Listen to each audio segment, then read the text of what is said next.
she's sweet but a psycho, a little bit psycho. At night she's screaming, I'm on my mind. Oh, she's hot but a psycho, so left but she's right though. At night she's screaming, I'm on my mind.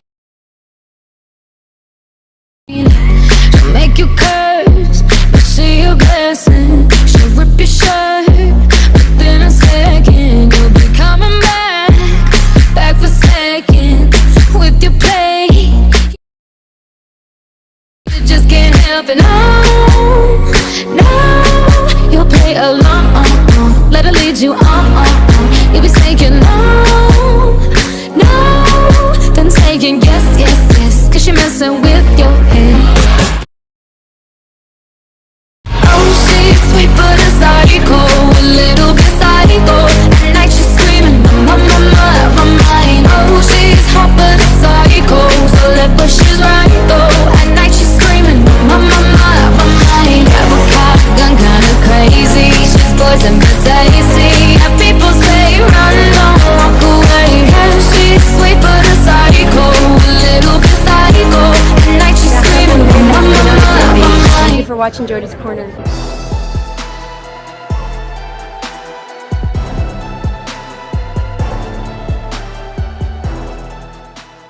YouTube, what is good? It's your boy Jody Joe.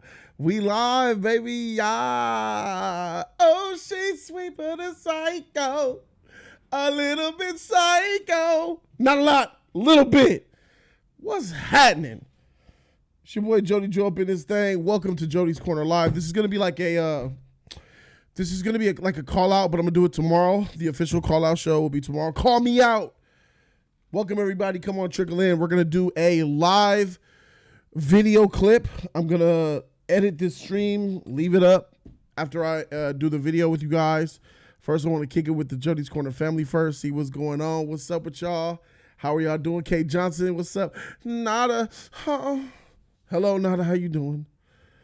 What's up, Midnight? Sean Stackhouse in the building, looking sexy as ever, I'm sure. How's the weight loss journey going, Sean? Shout out to you, my guy. Yeah, man, we talk about that Psycho Beach today, but you guys already knew that. I've got some clips, I've got some timestamps, and I'm going to actually do the video while we're live, but I wanted to make sure that, you know, we chill up in here, see what's going on, smell the, taste the air. Air tastes good out here in Los Angeles, California. Shout out to everybody who was able to watch some of the trial, and if you haven't actually been able to watch some of the trial, I don't need these headphones right now. My ears are already starting to get hot. Those of you guys who haven't watched the trial, hopefully you guys, you know, will be able to get some knowledge and some information from here, because we actually had a full live trial, not full. Most of the live trial was covered right here on Jody's Corner with commentary. You know what I'm saying? With commentary. We talked about it, looked at that bad boy. It was like a watch party, 5 hours long, as you guys can see. I was right there in Studio B, doing our thing, watching all of the moments. So if you guys want to, after this stream is over, go check that video out, and you guys can see all the moments and all the reactions as they went down. So that should be great. Okay. Gracias por ver la esquina de Jody. Thank you for watching Jody's Corner. Forgot about that, my bad. So you guys will be able to see the video that I'm about to kind of record with you guys watching, which is kind of creepy but cool. 5-star, what's up, man? Shout out to 5-star, member of the $500 club. We celebrated you last night, my guy. We wish we didn't see you, but it's there, bro. You're on the wall. Welcome, my guy. Welcome, welcome. Justin Timberlake song, TKO. This just ain't the girl that I know, not anymore. TKO, TKO. Boom, boom, boom, boom, boom, boom, boom, boom, boom. Shout out to my nigga Timberland. TKO track is fire. What's up, Fallen Marvel? JC Tejada was good. This trial is way too good to be free for people to watch. It should be on pay-per-view. Freak that, bro. We got to keep that free. Free 99, like my man E says. Chems, what's up? Yo, Jody, I really enjoy your videos and I appreciate your views as well. I'm just a real motherfucker out here just trying to get my opinion off. I'm just trying to give it off the real way. No PC, no like tiptoeing. If I, I'm basically, this channel has been made for me to say how I feel. You know what I'm saying? To say how I feel. And to really not worry too much about how people take what I say. Obviously, I'm not out here to offend anybody. And, I try to keep myself in check the best that I can. A lot of changes are going to be coming to Jody's Corner. I have been vetting out editors. The hiring process is in full swing. I had, man, I've been just so busy like these last few days. This week has been crazy. I took 45 minutes to call to have interviews over the phone with some people. I found some local people. There's 2 local editors that I'm talking to. There's like 2 editors in the East Coast that I'm talking to. So there's that.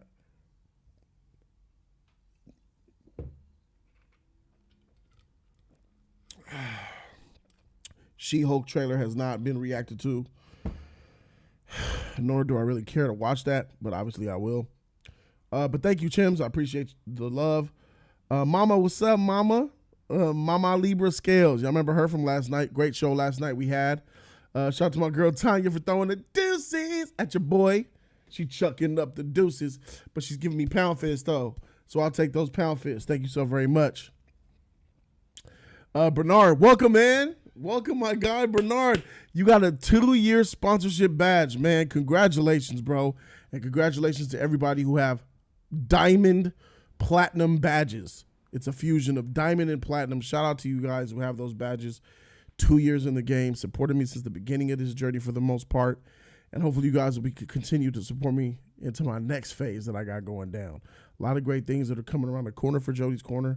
Shout out to you guys for enjoying that interview that I did with Bobo, part 1.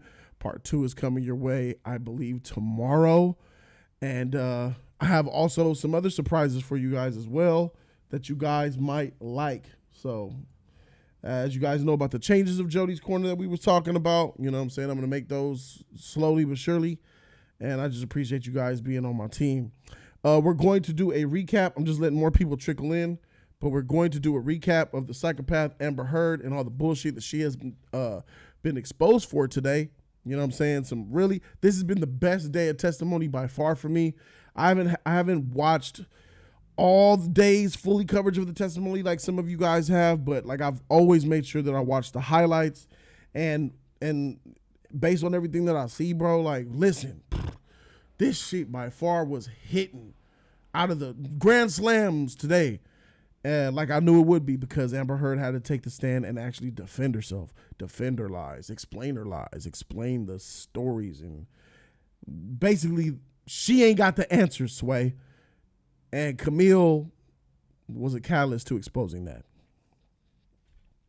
Jody's Corner for Life, Bernard, thank you. I guess a lot of you guys probably just want to go ahead right and get into it. Is there anything that you guys want to discuss, talk about? Before later on, I'm going to open up the phone lines. They are not open right now. I'm going to do call in, so you guys will be able to get your phone, type in my number, and call me up like Miss Cleo from the 90s. Call me now. Yeah, it's going to be one of those. Shout out to Shane. He says, big up, Jody. I recently found you on Popcorn Planet. I love your energy. Keep up the good work. Thank you so very much, my guy. I got a lot of energy to spare, man. You see all this fat storage that I got, my guy? Yeah. I'll be unleashing that shit on camera and nowhere else. Hence why I'm still fat. But yeah, appreciate the love, bro. Appreciate the love. Francisco is sus. So what are the things you would have pressed more on Amber if you were doing the cross-examine? That's a really good question. I had issues, Francisco, I know you were probably there. I think Camille obviously did a good job, but she could have, I give Camille a B+ grade. I think she could have done a lot better. I think she could have pressed Amber a lot harder. She let a lot of stuff go by. She let a lot of stuff skate by. She let Amber leave too many things open-ended. She let Amber have the narrative, not just answering yes or no, but she would add narrative on top of it. I believe she only strict what Amber said maybe once or twice today, but I feel like Camille was so anxious to get to the last bit that really slapped her in the face that she let a lot of other stuff kind of go under the rug. In my opinion, Camille did a great job, but I feel like she did a better job once her counsel took over and she was, objection, Your Honor, hearsay, objection, foundation, leading. She was destroying. She did a better job with objecting than she did actually attacking, which you could look at either way, right? You could look at that as a positive or a negative. But overall, I think it's a good look for justice for Johnny. Team Johnny, we look good out here. I believe fully that Amber Heard is going to take an L in this case. I believe that the jury is going to award Johnny Depp the W, but I don't think that he'll get his $50 million. I think they'll adjust it to a lower amount, I believe. But I believe she's gonna get this W, y'all. Johnny gonna get the W. So that's what I feel there. That's like an update on my feelings and my thoughts about the trial leading up to this moment. You know what I'm saying? I got a lot of other ideas and thoughts, but I'm waiting for a lot more stuff to get revealed. I really felt really weird about how they presented that dude with the bald head, Io, what his name is, and the testimony that he brought. I feel like it was misplaced. You had him coming on after Amber, and it just felt boring, uneventful. It wasn't needed. That's some shit that you could have showed a long time ago. And we're sitting there watching 45 minutes to an hour of this motherfucker basically saying, I'm friends with Johnny and Amber. I'm not friends with Johnny no more, but not Amber no more either, but I got Amber's back. Get the freak out of here. You're clearly friends with Amber. You got her back. She paid you off. You made up lies. But he did do a better job at crying than she did, though, didn't he? Them tears was falling down that face. Ain't that crazy? Derailed us with that part of the interview, and then they brought up her friend towards the end for the last 25, 30 minutes, which is going to be also leading into tomorrow. They'll start off there. So, dude is very strange, right? Star Sorcerer, very strange. That's what I'm saying. Amber's attorneys went home and downed a bottle of Malik's after today. I'm pretty sure they didn't. I don't think they're going to celebrate until it's all over. There was a nice hug at the end, between Camille and Johnny, because Johnny, I know he was like, yo, good job, kiddo. He was happy. I already know he was happy. So, all right, let's go ahead and get right into it. We got 150 people watching now, so let's go ahead and get into the actual video that I'm going to do, that I'm going to cut live right in front of you. And I'm not even embarrassed or shy. Imagine that. Let's go ahead and get into it. Here we go. Gracias por ver la esquina de Jody. Thank you for watching Jody's Corner.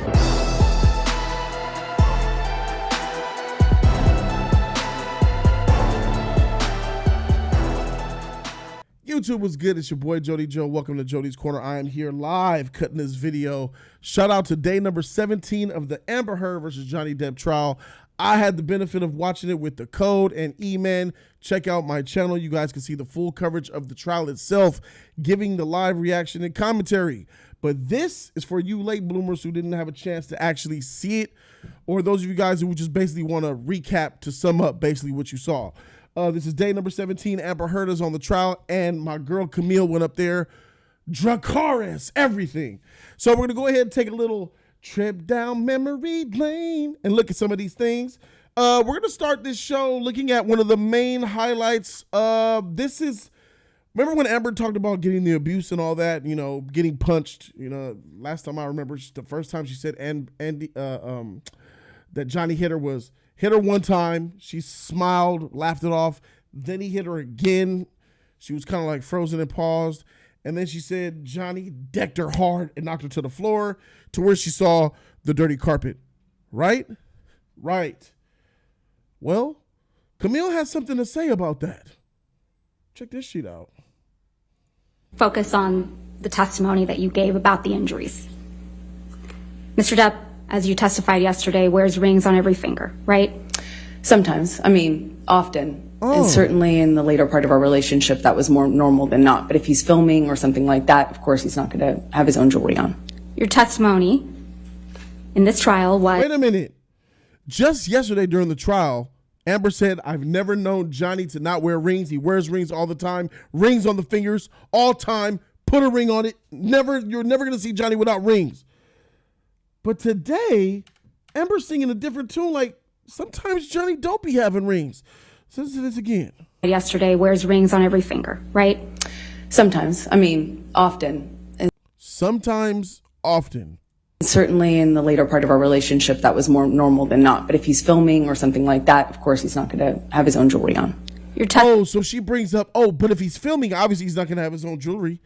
The one time she has to defend it, she makes up a scenario in which Johnny would not have rings on. That's common sense with anybody with a freaking brain would be able to know. Of course he's not going to have rings when he's filming. Yeah, where are you going to find freaking Mordecai with some freaking rings on from the year 2015, huh?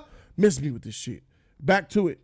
Testimony in this trial was, quote, I don't know if I've ever known Johnny not to wear rings. Correct?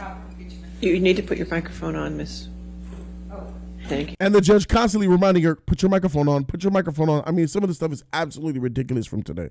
Objection, Your Honor. Improper impeachment. If she's going to ask her question, then she has to show where that was and then. I'll overrule the objection. Go ahead. Thank you. Overruled. Your testimony yesterday was, quote, I don't know if I've ever known Johnny not to wear rings. Right, Ms. Heard? That's what I testified to, yes. Okay. And he was wearing rings on every finger in Australia, correct? Not all the time, not literally every single ring, every single day, but he often wears rings. Bruh. Not often, Ms. Heard. Your words are, I've never known Johnny not to wear rings on every finger. There we go. That is what I testified to. Okay. And you testified that you bled as a result of this sexual assault, correct? That is correct. All right. And you testified that your forearms were cut. She talked about forearms cut, and my feet. forearms cut, bleeding during the sexual assault that she said that she sustained towards Johnny. But Camille continues to call her out on her bullshit. You got to give me. Excuse me, I'm sorry. Day 2, page 589, lines 6 through 8. All right, if you could just give us a minute to. And 6, Lloyd also came to the house that day. Malcolm Connolly also came to the house that day. Yes, that's correct. They start to talk about all the people that came to the house and how there was an audience, but she's over here getting abused and beaten. Oh, fast forwarding into another highlight where we see Amber putting stuff on the mirror. You know, Johnny was having issues, and he put some very artistic, beautiful stuff on the mirror of his property, or at least for the time being. Check this out. What's the question? I'm sorry. You took this picture after Mr. Depp had injured his finger. That's correct. And you took this picture after you had allegedly been assaulted by Mr. Depp, yes? That's correct. Yet you didn't capture yourself in the mirror, did you? I don't see myself in the mirror, no. Let's please pull up Defendant's Exhibit 375. You took this picture as well, right, Ms. Heard? That's correct. And this is from one of the bathroom mirrors in Australia? That's correct. This is also a picture taken after Mr. Depp had injured his finger.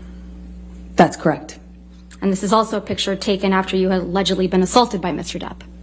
That's correct. You didn't capture yourself in the mirror in this picture either, did you? I do not see myself in the mirror in that picture. No, Amber. Is that because you didn't have any visible injuries on you? Oh, It's because I was taking a picture of the writing. is that because you didn't have any visible injuries on you? Because you was taking a picture of the writing. Come on, let's be honest here. If you're injured, why not step in front of the mirror, show yourself? Why not take a picture of your body? She's failed to do this, and Camille's exposing it to her. But you're taking pictures of writing on mirrors to show that Johnny's losing control, I guess. But that looked like red lipstick on that mirror. That she's blaming that being Johnny. Okay, let's see. Let's talk about the writing on this mirror. Yeah. So the writing in black paint is from Mr. Depp, correct? It's all from Mr. Depp. And it's your testimony under oath that you did not write the red text that says, quote, call Carly Simon, she said it better, babe, end quote. That's correct. She's saying that what was in black was Johnny, but also what was in red over the black in response to what was in black was also Johnny. So Johnny Depp is having conversations with himself. Her lies, and none of it makes sense. The lies are piling up. Nobody's believing it. But she does stand firm to her bullshit, though. Because if you did write that, it means that your husband was walking around the house bleeding from his amputated finger, and you're writing snarky messages to him on a mirror, right? Woo! I don't know what your question to me is. I'm sorry. That was fuego. Because at this moment, Johnny Depp is supposed to have a severed finger. A real medical emergency. And yet, that means you're gallivanting his house, putting all this stuff on the mirrors. Which shows that she would be an absolute evil, psychic conjure witch. which she possibly is. But it continues. She talked about the abuse. They were talking about the abuse that Amber was sustaining at the hands of Johnny Depp. But Camille did a really good job at kind of doing an Uno reverse card and showing that it was Amber Heard that was being quite abusive. Just answer the question, okay, ma'am? The recording we just listened to, that's exactly what happened in Australia. Mr. Depp lost the tip of his finger after you threw a bottle at him. Isn't that right? That is incorrect. You're the one who assaulted someone with a bottle in Australia. Isn't that right, Ms. Heard? I didn't assault Johnny in Australia. I didn't assault Johnny ever. I couldn't. And then after he was injured, he had to hide from you, right? That is incorrect. 5 bathrooms, 2 bedrooms. That is incorrect. And you would pursue him. That is incorrect. Because he was avoiding talking to you, right? He did that first night when I tried to talk to him about the drugs. And I really want you guys, because Camille's really laying into her, I really want you guys to pay attention. She looks at Camille. Camille gives her the question, and immediately after each question, Amber looks right at the jury to lie cap to the jury for them to feel sorry for her. It's desperate, and it's obvious. It's not clever. Anybody with a real bone in their body could sense that she's doing this just for the jury. 5 bathrooms, 2 bedrooms. That is incorrect. That head's going to turn. And you would pursue him. That is incorrect. Look at this. Because he was avoiding talking to you, right? He did that first night when I tried to talk to him about the drugs. And he was avoiding working it out. No, he was avoiding agreeing to not fight about the drugs. You weren't scared of him at all, were you? I have a mixed relation. All were you? Agree. Look the devil right in the eye. You weren't scared of him at all, were you? And then Camille's eyes are going to look right at that jury. This is one of the more powerful moments of the day. One more time, let's take a look. To not fight about the drugs. You weren't scared of him at all, were you? I have a mixed relationship with Johnny, and one in which I'm scared, one in which I love him very much. I'm not talking about your mixed relationship. That night in Australia, after you cut off his finger with a bottle, you weren't scared of him at all, were you? This is a man who tried to kill me. Of course it's scary. What? He's also my husband. A man who tried to kill you? When did Johnny try to kill you? When you, even with your allegations, he was punching me. Was he trying to kill you when he was punching you? Is that when you felt like your life was in danger? Was he trying to kill you when he threw a glass or hit you with a phone? Was that when he was trying to kill you? Was he trying to kill you when you say that he put a Maker's Mark bottle up your vag? Was that when he was trying to kill you? Even with your blatant bullshit lies, none of that leads to death. Even on its most extreme levels. Besides him punching you, you losing your balance, and then you falling on a vertical fork. Don't worry why I have a fork right here. But you landing on a fork and dying like it's Final Destination, other than that, you ain't finna die. But you saying that you felt like your life was in danger. The cap is at an all-time high. She looked at her right in the eyes and said, "You're not afraid of him. You're the one that's a bully. You're the one that is the aggressor. It's you." And I felt like she took a lot of power from Amber in that moment. And Amber really looked like she was on her heels. And I love that part about the testimony. But what's even more wild is that there's an itinerary here that Amber had for the party of inviting people over. And some things that are on that itinerary can blow my mind, because Amber Heard's main complaint about her husband, Johnny, was that he was an abuser, and a lot of it was stemmed from his drug abuse. He did cocaine, pills, alcohol. He did those recreational type drugs. And that was one of the main things that Amber didn't like about Johnny Depp, allegedly, right? Well, when we take a look at this here, it's a little bit confusing. Let's check this out. Yes, I see that. And the next item on the list says, quote, after dance party and drugs and music, end quote, right? That is correct. Does Amber Heard have drugs and music on the itinerary for the weekend for all 17 guests to partake in? 17 to 20 guests. and it's on the menu. Oh yeah, after we're gonna have a brunch. The brunch will be accompanied by a lovely bouquet of grapes and strawberries and various tropical fruits, after which we'll have a little bit of a hookah session, puffing on the hookah around 11 o'clock. By 12, we'll do some ski boarding, and by 1, we'll get into the meeting, and hopefully by around 4 o'clock, we'll do some mantra. And then after 4 o'clock's mantra, we'll have dinner, at which leg of lamb roast, and for our vegans out there, buttersquash will be served. And after all that wholesomeness, we're going to dance and do drugs. Wait a minute. Amber, you go dance and do... But Johnny's a drug addict. You don't like him being around drugs, but help me. So you plan to have drugs at your wedding to someone you characterize as a drug addict? Oh. To be fair, we were going to have parties, as I mentioned. So a bridal party before this. The schedule ended up changing quite a bit, and this is a draft clearly that was sent before there were a lot of changes. Let's take a look at this thing. Well, actually, let's made. And then fast a little. Schedule for the weekend of the wedding. Jerry, Stephen, Gina, Io, and Morgan arrive. TBD. Crew 1 arrives. We'll have breakfast at 10 a.m. Lunch for everyone else upon arrival. 7 p.m. We're gonna have dinner for 17 guests. On February 5th, Crew 2 will arrive. The guests and the staff. We'll have breakfast for about 17. Lunch for 20 guests. Dinner for all guests, approximately 34 people. And on the 6th, it's going to be rehearsal day. Rehearsing that wedding. Breakfast for about 34 people. Lunch for about 34. And 4 p.m. rehearsal. And then we'll wrap it up by 7 p.m. Have a big dance party, do drugs and music. What is this? This is egregious. This is crazy. You don't have drugs. You have them planned on an itinerary, an email that you sent out to the people. You sent an email itinerary out to your guests, letting them know, there'll be drugs. We're going to do some drugs together. Should be a blast. Maybe we'll have some threesomes on our wedding night. It is my last. What's going on? But but Johnny's an abusive drug user, right?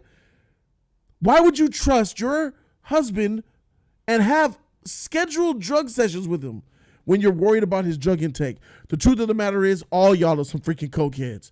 All of y'all. It's Hollywood. Everybody does drugs. Everybody does coke. And to my shock, freaking Paul Bettany does coke. Vision from the MCU, Disney himself, flies down. Hello, I just left Wanda and the babies. I swear I'm made of a million different microbiomes and genomes, but I swear there's nothing greater in this universe or in the multiverse like a good, pure line of coke. I love Earth. Oh, goddamn. Weed on the island. This does not reference the cuddle puddle that I just referenced to you. Holy shit. That ain't it. It gets even more asinine. Like, Amber's credibility is shot, flushed down the toilet. Bye-bye it goes. But there is more. We have an audio track of Amber actually taunting Johnny live in action, real time, basically. Back then, though.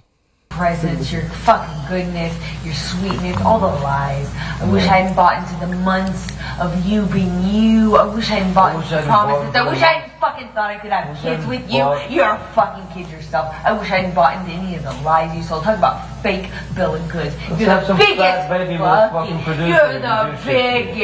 fucking seller of fake fucking bill of goods. Talk about presenting yourself as something. I did myself as a fake. Suck my dick. Suck my dick. I fucking you. Suck your what? Suck your Suck your who, Amber? Everybody knows that Amber's masculine. She's gay. She takes on the man role. Her father said that she was the son she never got, and she grew up masculine from Texas. And she has very manly ways, but she's literally out here telling her husband to suck her cock. But not in those words. If you don't believe me, let's listen to it again. You left nothing, and I was a fake. Suck my dick. Suck my dick. I fucking you left nothing, and I've left everything. So suck your dick. Yeah. Which is probably your next move, because it's what you fucking need. No, I don't want to suck your dick. I don't want nothing to do with your fucking midsection. Really need something. That was the biggest telling part for me, where Johnny said, I don't want to suck your cock. I don't want to have nothing to do with your midsection. This is your wife you're talking about, Johnny, which lets me know that for you to feel that way about your wife's private parts, you don't claim them for yours no more. Her room has been infiltrated by someone else.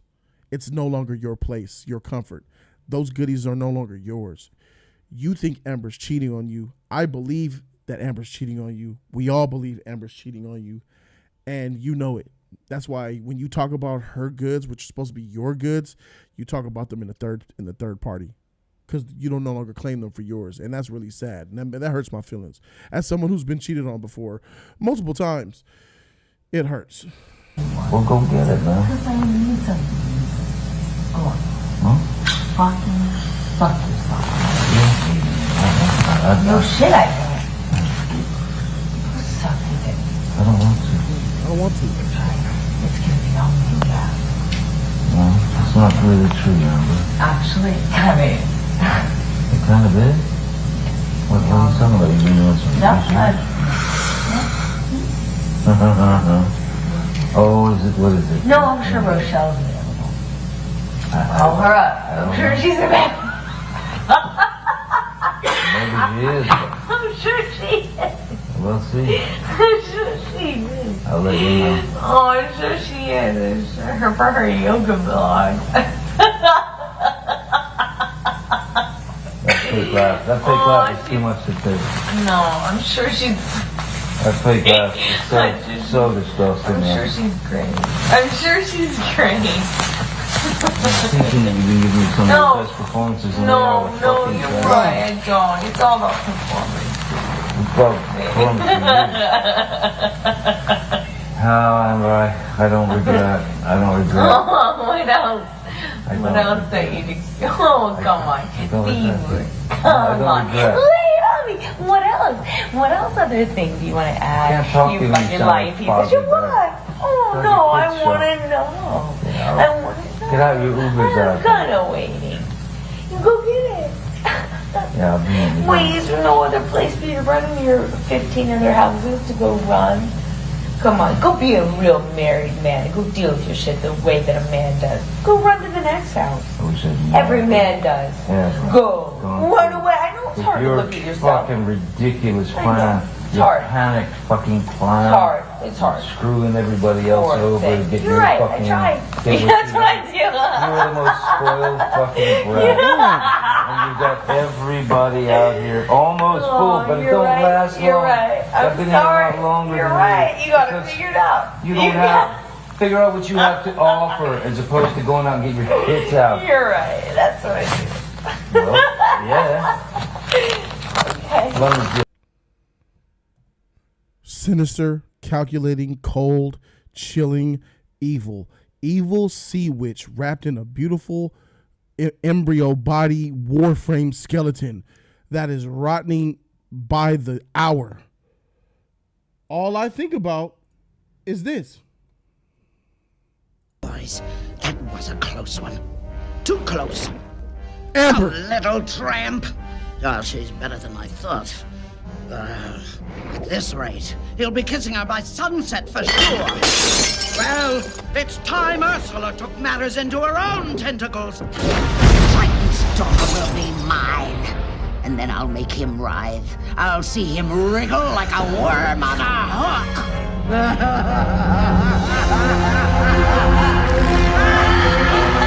What is she transforming into? What in the world is going on here? What a lovely little bride I'll make, my dear, I'll look divine. Things are working out according to my ultimate desire. Oh, she's beautiful. Oh, she looks so evil. Have that little mermaid and the ocean will be mine. Who's she really? Whoa! The sea witch. Bruh! This is what it is. Amber Heard, the sea witch. Ursula in disguise. Beautiful exterior, evil, poisonous, inky, gooey, purplish black interior, bruh. Hearing that is sad as shit. Poor Johnny. I feel for you, man. I really do. But unfortunately, we're not finished with this video. There's a couple of other notable highlights that I want you guys to see. James Franco was sent to Amber Heard's apartment by Amber Heard because Amber Heard said, Franco, come knock this pussy over like Pineapple Express. Can you be my pineapple and come express deliver your pineapple into my basket? And then we have the evidence that leads to it. It sucks.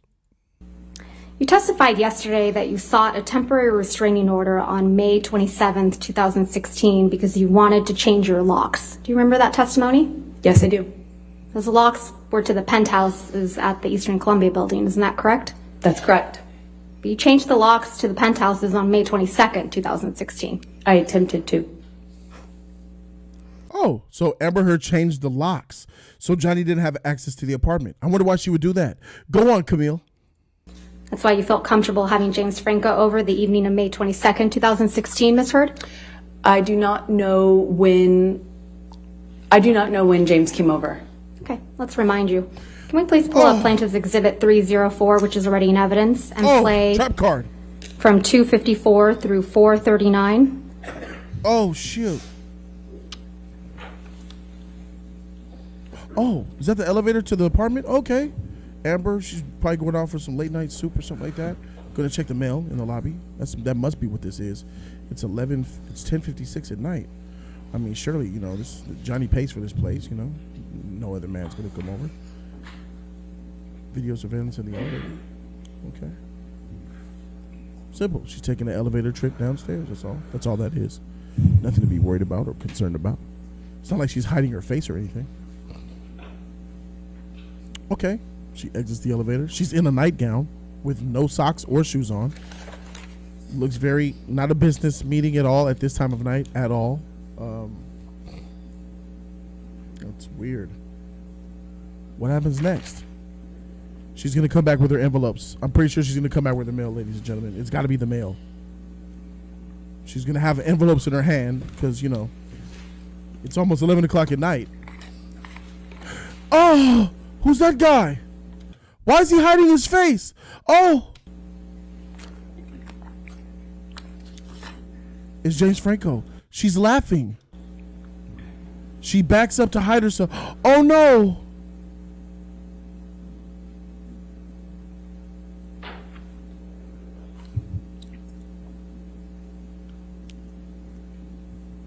Oh, they're getting off on her floor, too. Oh, no, she's in a nightgown. Her hair's messed up. Oh, no, they're close together. They're touching heads. Oh, no.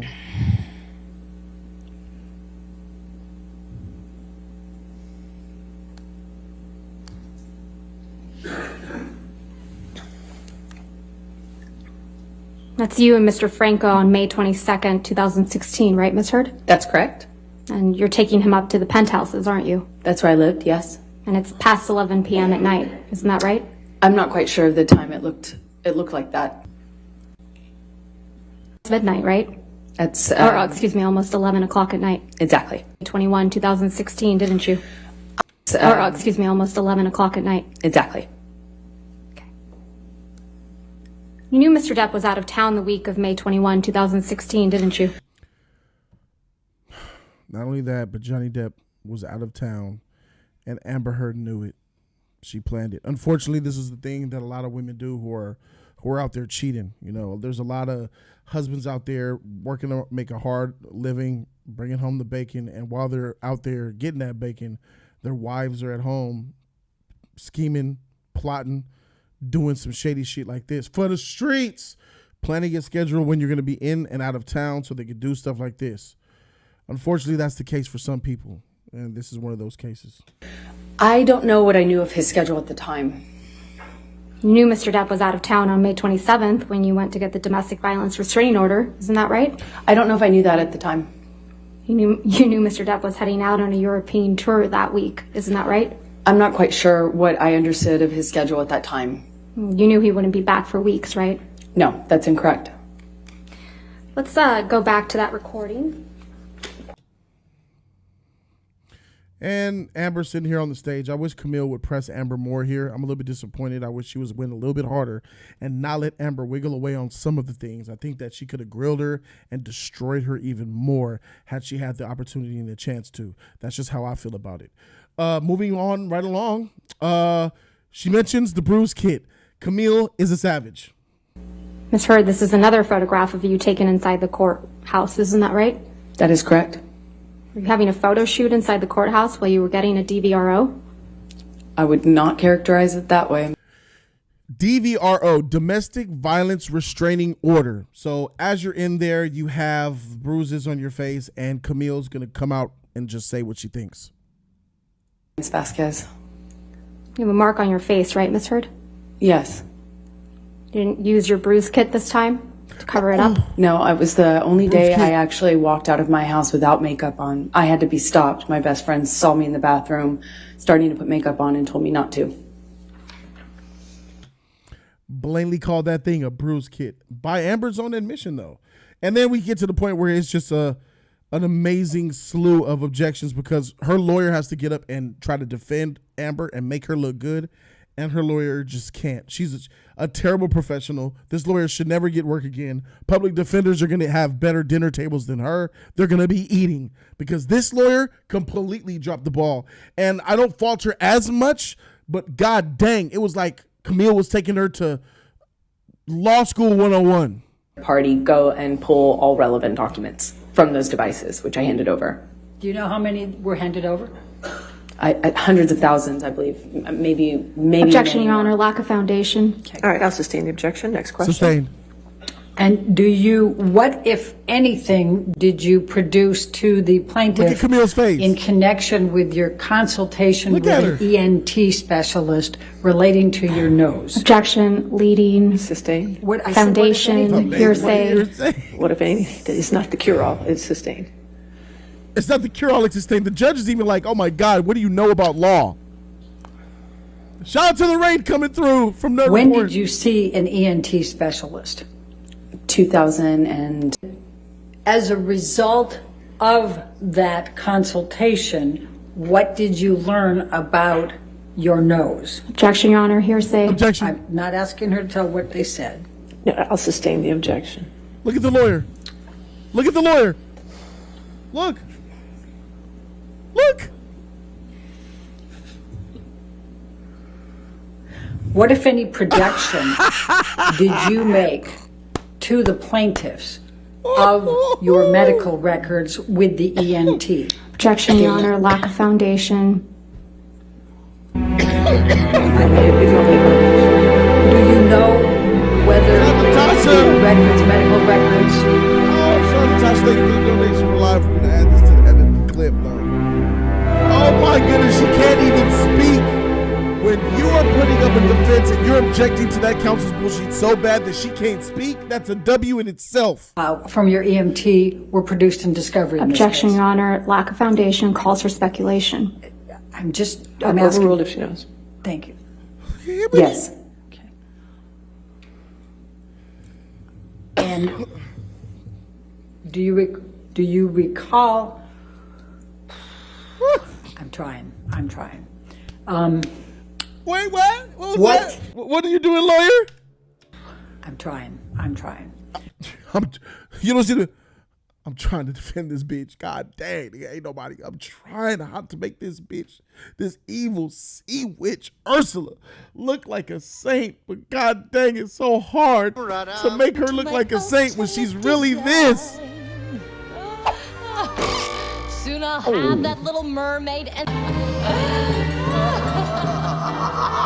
I'm trying my best, but I can't make her look good. The lawyer even knows I can't do it. Recall. I'm trying. It's bad. What, if anything? It's bad. That's just a few of the takes. That was a flurry of stuff that happened. Listen, in final thoughts, I think that it's a bad look for Amber. I believe Johnny won. I believe Camille's the interruptions, the objections, the hearsays, the foundations, the leading, all of those objections, putting her into a standstill, and Amber sitting there on the stand looking at her own attorneys that can't even defend her without it being unlawful, tells you just how bad of a case it is to defend a monster, some like Amber Heard. And she's just sitting there for minutes like, please defend me. Look at Amber. Bitch, if you don't defend me, I will take your voice. Sing! Yes! Sing! Do it for me! Yes! This chick is a psycho. Subscribe to the channel. Thank you guys so very much for watching. We're going to do the coverage tomorrow as well. Live, 9 a.m. Pacific. So 11:30 a.m. Eastern. I invite you all to be there. Thank you guys so very much for watching. We're going to go ahead and outro with this chick being exactly what she is. A motherfucking psycho. Messing with your head. Oh, she's sweet but a psycho, a little bit psycho. At night she's screaming, my mind. Oh, she's hot but a psycho, so left but she's right though. At night she's screaming, my mind. Have a cop gun, kinda crazy. She's poison but tasty. And people say run, don't walk away. Yeah, she's sweet but a psycho, a little bit psycho. At night she's screaming, my mind. So someone said, don't drink her potions. She'll kiss your neck with no emotion. Don't go anywhere. That was for the recording on YouTube. We are still live. Shout out to the psycho that is Amber Heard. That video is going to be the one that actually stays here. I'm going to trim out the other stuff from the live. So shout out to you guys. Stick around. We ain't going nowhere for right now. But what I will be doing is answering my girl right here, Tasha Turtle. Shout out to my girl, Tasha. Shout out to you, girl. Thank you so much. She says, thank you for your amazing hard work covering the highlights. For those who didn't get to see the trial, may all the success come to you and your channel. New to the channel, but thanks for keeping it real. Always, Tasha. Come in. Push. Push. Push. Push the door. It's been like that. How long y'all been out there? It's been like that. How long y'all been out there? Huh? 5 minutes. God, jeez. Still live, not done. I'm gonna talk to you. But yeah, guys, I'm glad that you appreciate it, Tasha. Thank you so very much for appreciating the time and effort that goes into it, because, jeez, I'm up at 6:30 a.m. every day. And the reason why I can't cover the trial in the morning at 6 a.m. is because I got to take my kids to school and stuff like that, drop my daughter off at my mom's house to pay her to babysit and all that and stuff. So I'm not available to come back to the studio until about 8:30, which is 11:30 a.m. Eastern. Okay. Let me see. Let's go ahead and thank you, May. Thank you, May, for joining. I appreciate you. Shout out to you. Shout out to Birdie, who's here from the Nerd Report. Shout out to Lewis from the Nerd Report. What I'm learning is there's no alert. It just came. So I didn't see no alert that I was rated in the chat. So I guess it didn't really work. But Lewis sent people over here, which is dope. Shout out to my dude Lewis from the Nerd Report. That's my guy. Y'all be having me dying watching this trial today. Hey, it is what it is. Oh, there it is. Now they went through. Now the raid went through. Nice, nice, nice. The raid just came through. Shout out to Nerd Report, my favorite.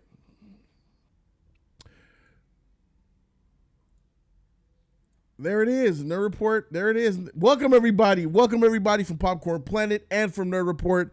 Shout out to you guys. We just did some amazing coverage doing the highlights of some of the notable things that went down in the Amber Heard Johnny Depp trial for day number 17. This is the littest day, the craziest day. I covered the live commentary for most of the trial. And what we're about to do now is we're about to have some questions. Call-ins. Anybody got a cell phone? Call me up. Call me up. I want people to take Amber's side. If you take Amber's side, call me up. Even if you don't really believe in it, do your best to take Amber's side and see it from Amber's perspective. If you don't fully believe Amber, still take her side and try to see it from Amber's perspective. Call in. I want people who are pro Amber Heard. It's time to hit the phone lines. Go ahead. There is the number on the screen. 323-601-5591. Call me out. We're talking about Amber Heard, Johnny Depp. Notably day 17, but we could talk about the entire situation. The number is up. 323-601-5591. Justin Lee says, Jody, there were some fire clips you weren't able to catch where Amber looked really bad. I actually have them. It's just that, man, there's only so much that you can get to when you're trying to do a recap video. Mr. Connolly is one of the security guards, correct? That is correct. You had known Mr. Connolly for years at that point. Yes, that's correct. Amber says Johnny had rings on the finger at all Flew back times. to Los Angeles the next But day the with Ben damage King. to Amber's face Is that didn't right? look right.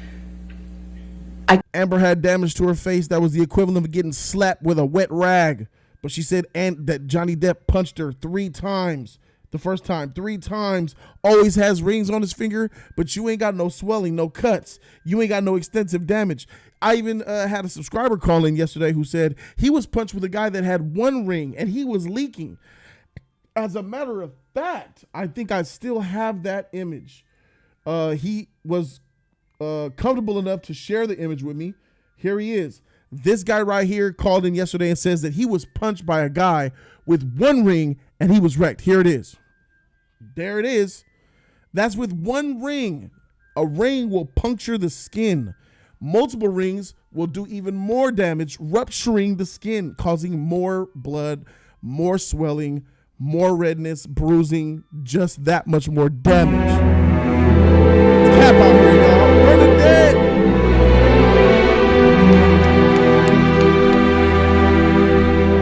Bernadette. Lone Fire for that Black Panther donation. Shout out to you. Bernadette came with the dub. She says, I support Amber Heard and she's getting her karma. That's right. What's up? You on the line with Jody Joe? Call me out. That's right. Hello. Hello. Hi. Hello. Hi. I got hit 3 times by a guy. And I had 2 Can you turn me down in the background? I can hear myself in the back. Yeah. If you don't mind. Thank you so much. Yeah. Talk to There me. we go. How's that? And that sounds great. I got hit 3 times. I got hit by a guy. And I'm sorry you had to go through that. He busted up my face so bad that I'm able to hide the scars, and this happened like 3 decades ago. Damn. Were the 3 hits? Were the 3 hits all in one time, or were they 3 different instances? Yeah. It was bam, bam, bam. Wow. What's that like? What's that like going through that? Going through somebody who's using their strength and dominance over you and putting that abuse on you. And what is that like hearing Amber Heard make that up and lie about it? I was triggered so bad that I had to take 2 tranquilizers, and I was down for 24 hours. Oh, wow. And I couldn't sleep. I was shaking. I got so sick that I had the cold sweats constantly. And everything, it was just, I couldn't stop shaking. And, this was in a point where this guy was even stalking me. Oh, wow. A friend of mine was driving by. I literally jumped through their car window. Wow. Onto his girlfriend's lap and said, get me out of here. So this is not nothing to play with. This is not a joke. I know women who have been shot.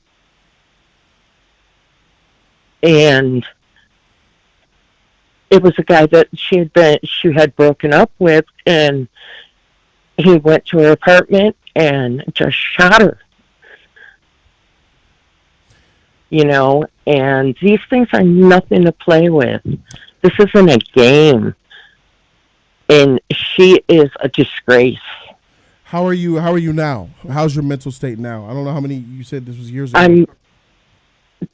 I still have problems with it. I still have nightmares. Still to this day? Yes, to this day. I have moved to a total different part of the state so that I don't run into him, because he almost ran me over one time. Jeez. And it was just, I was at a gas station, I was crossing the aisle, and he pulled in, and I mean, just stopped the car right close to my leg. That's how close he came. And, you know, these things, they stay with you. They hang on you. And I had triggers I didn't realize I had. And she brought them out. For me to get so physically ill like that, and try and say that she covered it up with makeup, there's no covering that up. I had 2 black eyes.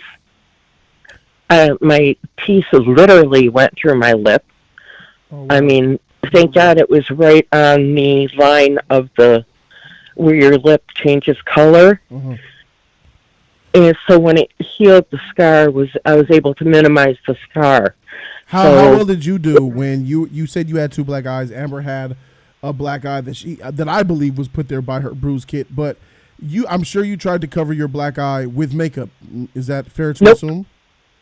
Couldn't do it because it was bruised and it hurt. So even putting the brush, the pad that puts the foundation and concealer to your face was an impossible task because of the sensitivity and the pain. Yes. What about There's no way the next What about swelling? Is that a thing? I was still swelling. I was still swelled up 3 days later. Right. I had to drink through a straw for it was a good week and a half.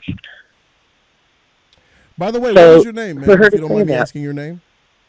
Adria, thank you for calling. Thank you for sharing your story. I think you're helping a lot of people out here and bringing some really good insight to what it's like to be a true survivor of domestic violence. Yeah, it's, you know, there's no way she covered that. There's no way she could have covered it. I mean, I want to know, how does it feel? How does it feel to see Amber on the stand? And when it came to accusing Johnny of all of his misdoings, she had no problem remembering. I remember when this, I remember we were here. I think she was full of crap. Right. Why? Because she would kept saying, well, my feelings. And then I noticed the rug was dirty. Right. No. Screw you. I fucking, excuse my language. No, you can say what you want here. In a road. I ended up face down on a road, and I didn't go, oh my, look at the stones. How did the ground look after you got punched and you were looking at the road? Do you know the details? I blacked out. Exactly. We're not looking at details of the ground that we fall on when our lover or someone that we care about is abusing us. Yep. And I literally got dragged. We drove it to see how far it took for all this to happen, because I didn't just get punched. I mean, he stomped me. I had a literal footprint in my back. That's how hard he stomped me. It was a hiking boot. Jeez. And you could see the treads. If I had died, they would have known the size of his foot. That's how hard he stomped. I gotta say that I'm glad that people are watching right now, and I'm glad that people are hearing your story, and that you're able to share your story for a lot of people who are dealing with domestic violence. And all these women in here that are showing you a tremendous amount of support in this chat, they're all singing your praises. So you have a lot to be proud of. I want to thank you once again for calling in. Is there anything else that you would like to share? Because I know there's a lot of other callers that are blowing the lineup, but I want to say thank you. And is there anything else that you would like to share with the community? She's psychotic. Psychotic. She's a psycho. She is psychotic, and she needs to go to jail for some of the stuff she's doing, because the verbal is just as bad as physical, only you just don't have to cover it up with makeup. Right. You know. Any advice to those who are dealing with the situation that Get out as fast as you can. Run. Don't walk out. Run. Don't. If you got to leave stuff behind, leave it behind.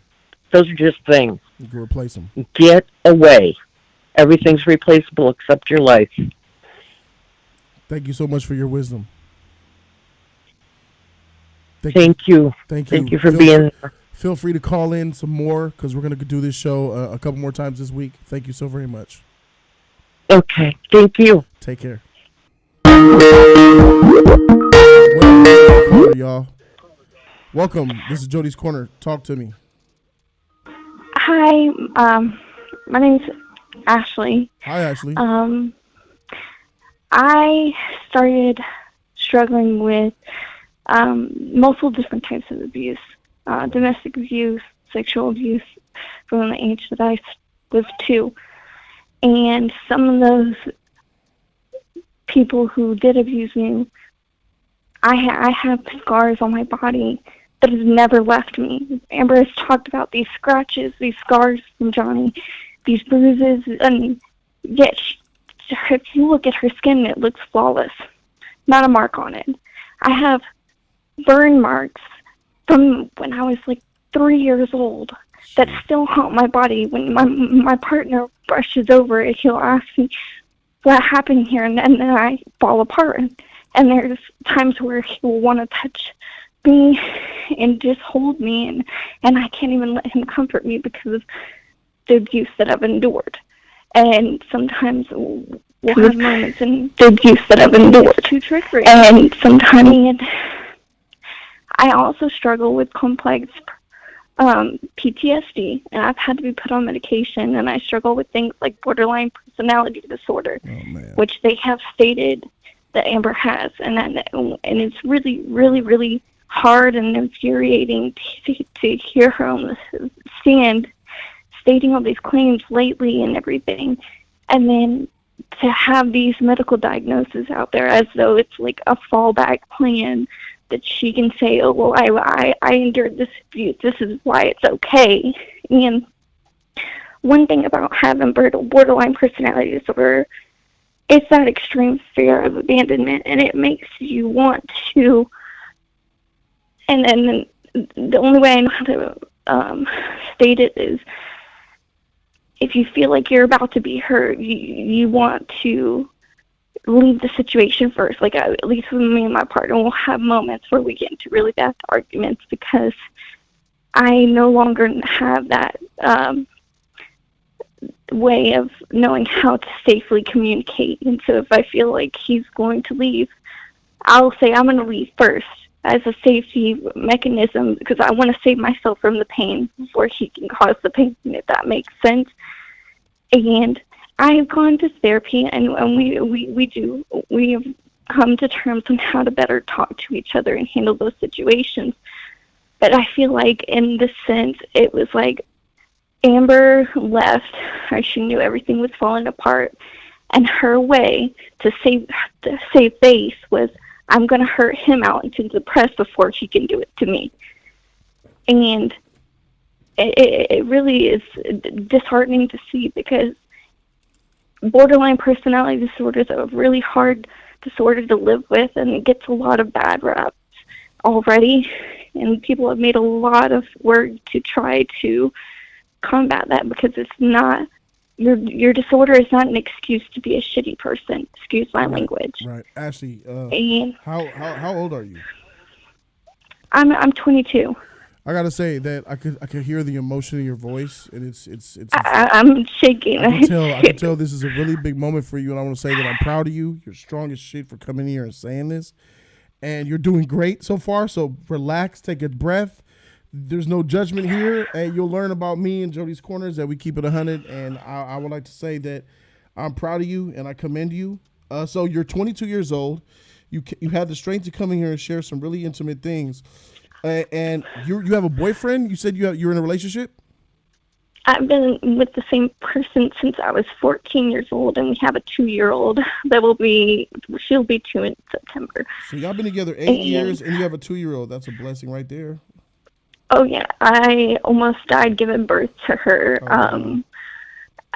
I wake up every day thankful to be here. I've been in domestic abusive relationships, and before I met my partner, and I mean, when you're a kid, and a lot of people think that you can't experience things like that, but I was groomed at a very young age and abused, and my parents weren't really there to defend me growing up. I raised me and my siblings. I'm the second of 7 kids, and my first job ever was babysitting. I got a job at 13 years old to babysit and help pay for bills. My dad was on drugs in my life. He was abusive. I was abused by a sibling. I was abused by some of my father's drug addict friends. And it's just really, really hard to hear somebody make a mockery on the stand. And you can tell by her demeanor, the demeanor of her, someone who's been abused, truly been abused, is not going to sit there and say, oh, well, I can't recall this, I can't recall this. There are moments in life that stick with you forever.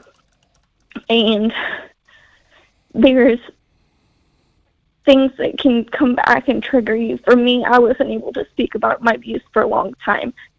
And thankfully, what ended up happening in my situation, instead of my parents speaking up for me when they knew what was going on, I had a teacher speak up for me because they found out what was going on at home. And I had to go to therapy. DSS got involved in my situation, and even going to therapy, it took a long time to even trust somebody to open up about something so vulnerable. And to find the words for it. I remembered what happened. There's a part of dissociation that happens, which I think that she was trying to replicate with the whole floor incident for my situation. I remembered the clicking of a fan.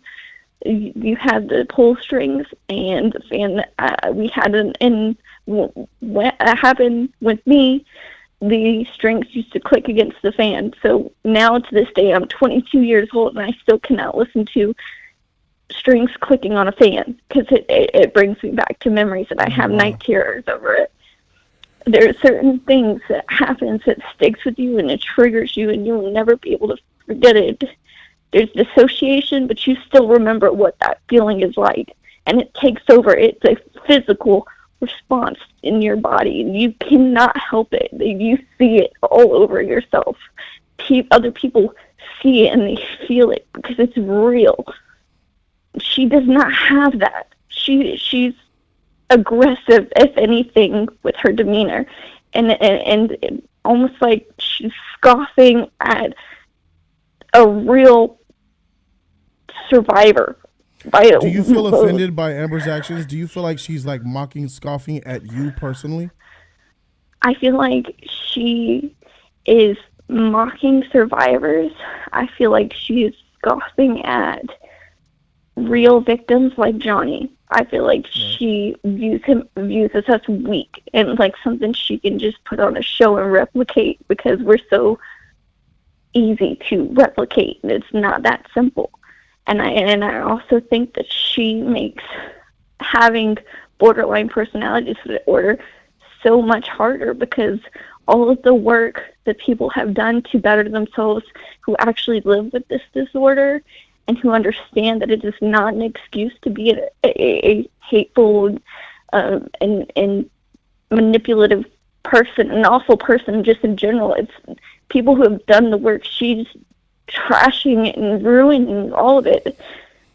And it gives people who have this disorder, who already struggle, an even harder time because people don't understand it, and you have somebody who's very famous, has a huge reputation at this point, trying to use it as an excuse when it's not. No disorder out there is an excuse to be a horrible person.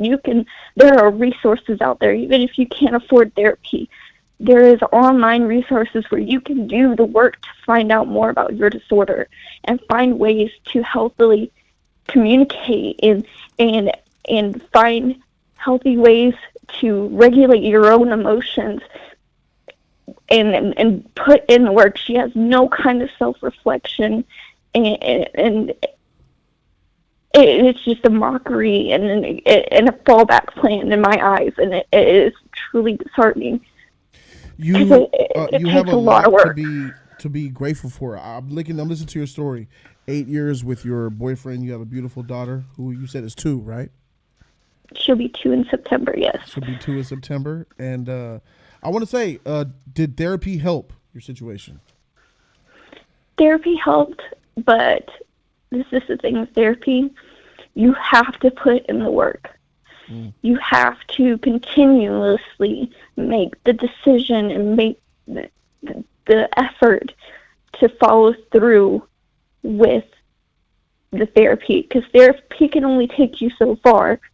You have to put in the work to say, hey, I know that I could handle this situation better, and I know that I might be distraught, but I need to think about someone other than myself in this moment and how they might be feeling. And it might be something that's going on with them rather than what's going on with me. And I would need to find a safe way to where we can both feel like we are meeting each other's needs. This is a partnership. This is a friendship. This is some kind of relationship. And if it's important to me, I need to make sure that I'm doing the work to maintain that in a healthy way. I want to say something to you, Ashley, if you don't mind. I want to give you some advice. You're 22 years old. You're still young. So I want to give you just my take and just some advice to put in your ear. You have a lot to live for. You're loved. You have a man who's beside you, who's been down with you since you said 14 years old. And 14, yeah. You have there's a lot of growth and there's a whole lot of life to live. You're a mother now. You have a child, and your life purpose is to raise that girl, protect that girl, keep her safe from the things that you weren't able to be kept safe from. Your mission is to make sure that your daughter grows up the opposite of you. And based off what I'm hearing about your boyfriend being there for you since in the thick of it, through the counseling and the therapy, I would give you some advice to maybe just, I know it's hard, I know it's challenging, and give it time, but I would say open up to him just a little bit more. Let him in just a little bit at a time. Probably give it a second look and let him love you, because he's there for you. He's my rock. We've both been through so much together. He actually dealt with an abusive step-parent who used to put on all her rings and backhand him across the face growing up. And it would leave marks on his face. He can't stand it for me to even be.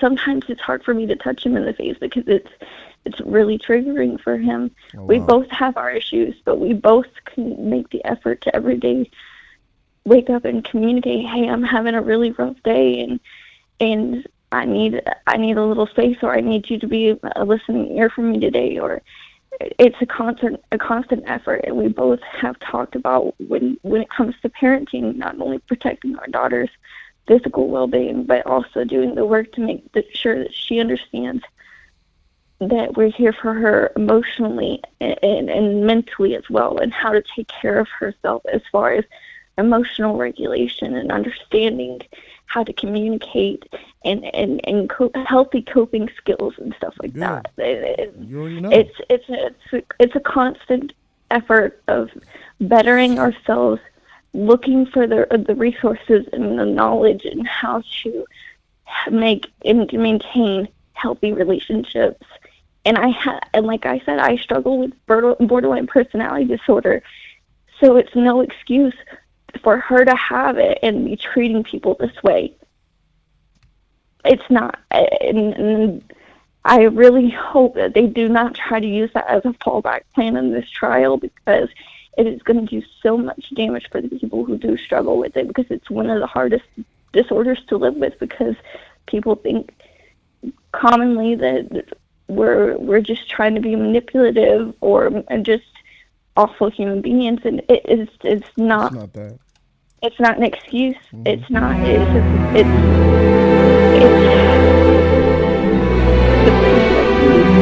anyway, there's resources out there that you can make the effort to try to do better.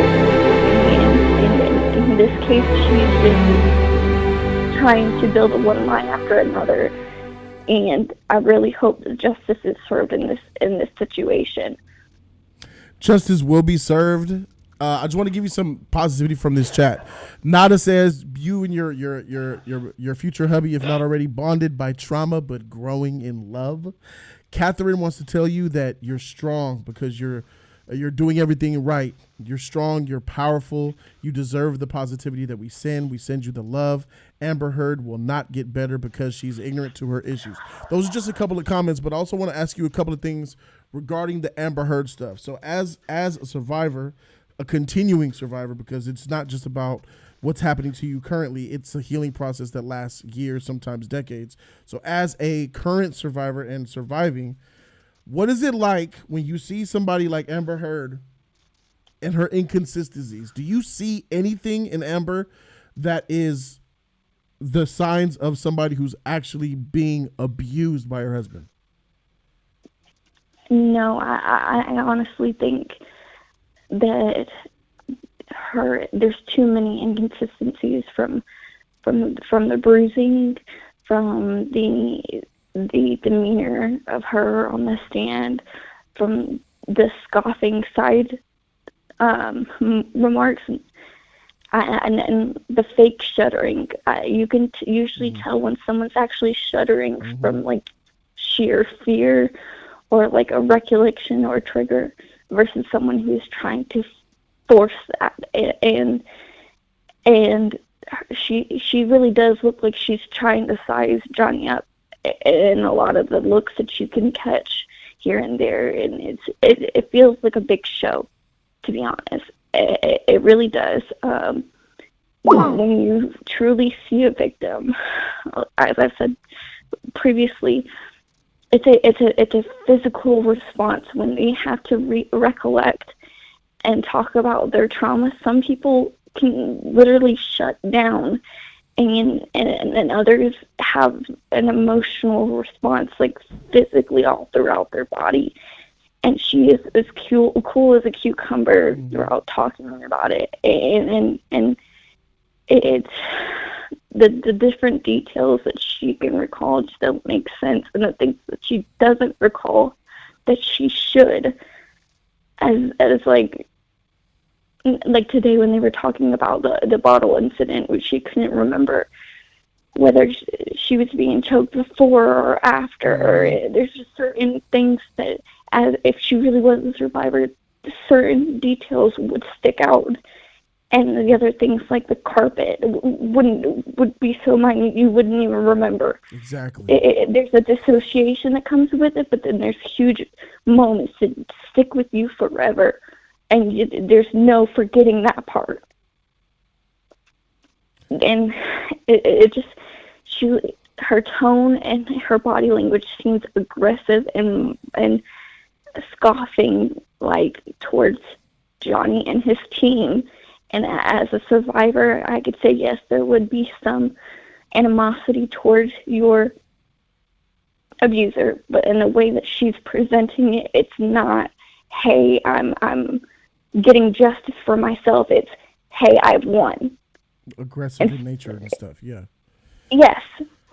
It just does not make sense. Here, ladies and gentlemen, is a person who is, sadly to say, is qualified to talk about this. You know, I wish that she wasn't, but she is talking about what she sees from Amber Heard in the flesh. And I gotta say, Ashley, you've warmed the hearts of a lot of people in this chat. Hey, I gotta keep it 100 with you. Hey, I'm proud of you. You need to bust open a smile right now for how bold you've been and how, like, Ellen, you've been able to have your emotions, keep them in check, still keep them on the surface, and still educate all of us and tell us exactly how you feel.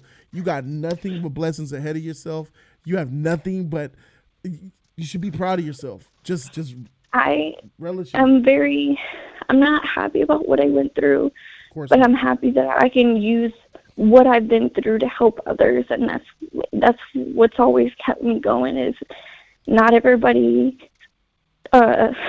what everybody's been through has to be, hey, this is what I've been through. Sometimes we can use what we've been through to help them and others, because I've met girls that have not wanted to continue on with life, and I've been able to be there and support them and bond with them and show them true friendship and what it's like to have that support. And I think that's what every survivor needs, is to share their story, to let people and fellow other survivors know that this doesn't have to be all that you are. You can use this to go on and create life-changing events for others and shed the truth of what it is really like, and that we are more than what has happened to us. Thank you, Ashley, for calling in. Can I ask you one more question? What is, if you don't mind, can we know your boyfriend's name, if you feel like sharing it? His name is Benjamin, and he is my best friend. He's very, very patient. He's had a hard life as well, but he has been there through a lot with me, and I've lost family relationships, and he was nothing but supportive, and I wouldn't know what to do without him in life. He's honestly my best friend and understands me like no one else. Before we go, I want you to do me a favor, make me a promise. I want you to tell Ben that I said that I'm proud of him and to never give up on you. He's doing great. Thank you. Y'all have a good night, and I hope more people come in and share their stories. Because of you. Thank you, Ashley. Have a good night. You too. How amazing. Hold on. I'm sorry. That's loud for you guys. Listen. Yo, I'm taking a pause. We're going to go to the calls in a minute. Yo, how amazing was that? I felt that in my chest. She was so fragile. She was so frail. She was so emotional. I could hear it in her voice, but she was still managed to share it with everybody. I think that was, shout out to Ashley. That's the call of the year for me. So, just incredible, man. Amber, you ain't shit. Because the people out here like Ashley that's really going through this shit and been through this shit, and a lot of the people that's been through this shit, and you up here making that mockery and shit, looking pretty with your skin and pretending to put bruises there. Hey, how about you get a real motherfucking bruise put there and see what that's like? Because some of these ladies calling in really live that life. You're just pretending to have lived that life for monetary gain and clout. You should be ashamed of yourself. You're Ursula the Witch from Little Mermaid. I'm sticking with that. All right. Caller, you are on. This is Jody's Corner. Talk to me. What's your name? Samantha, hello. You're in.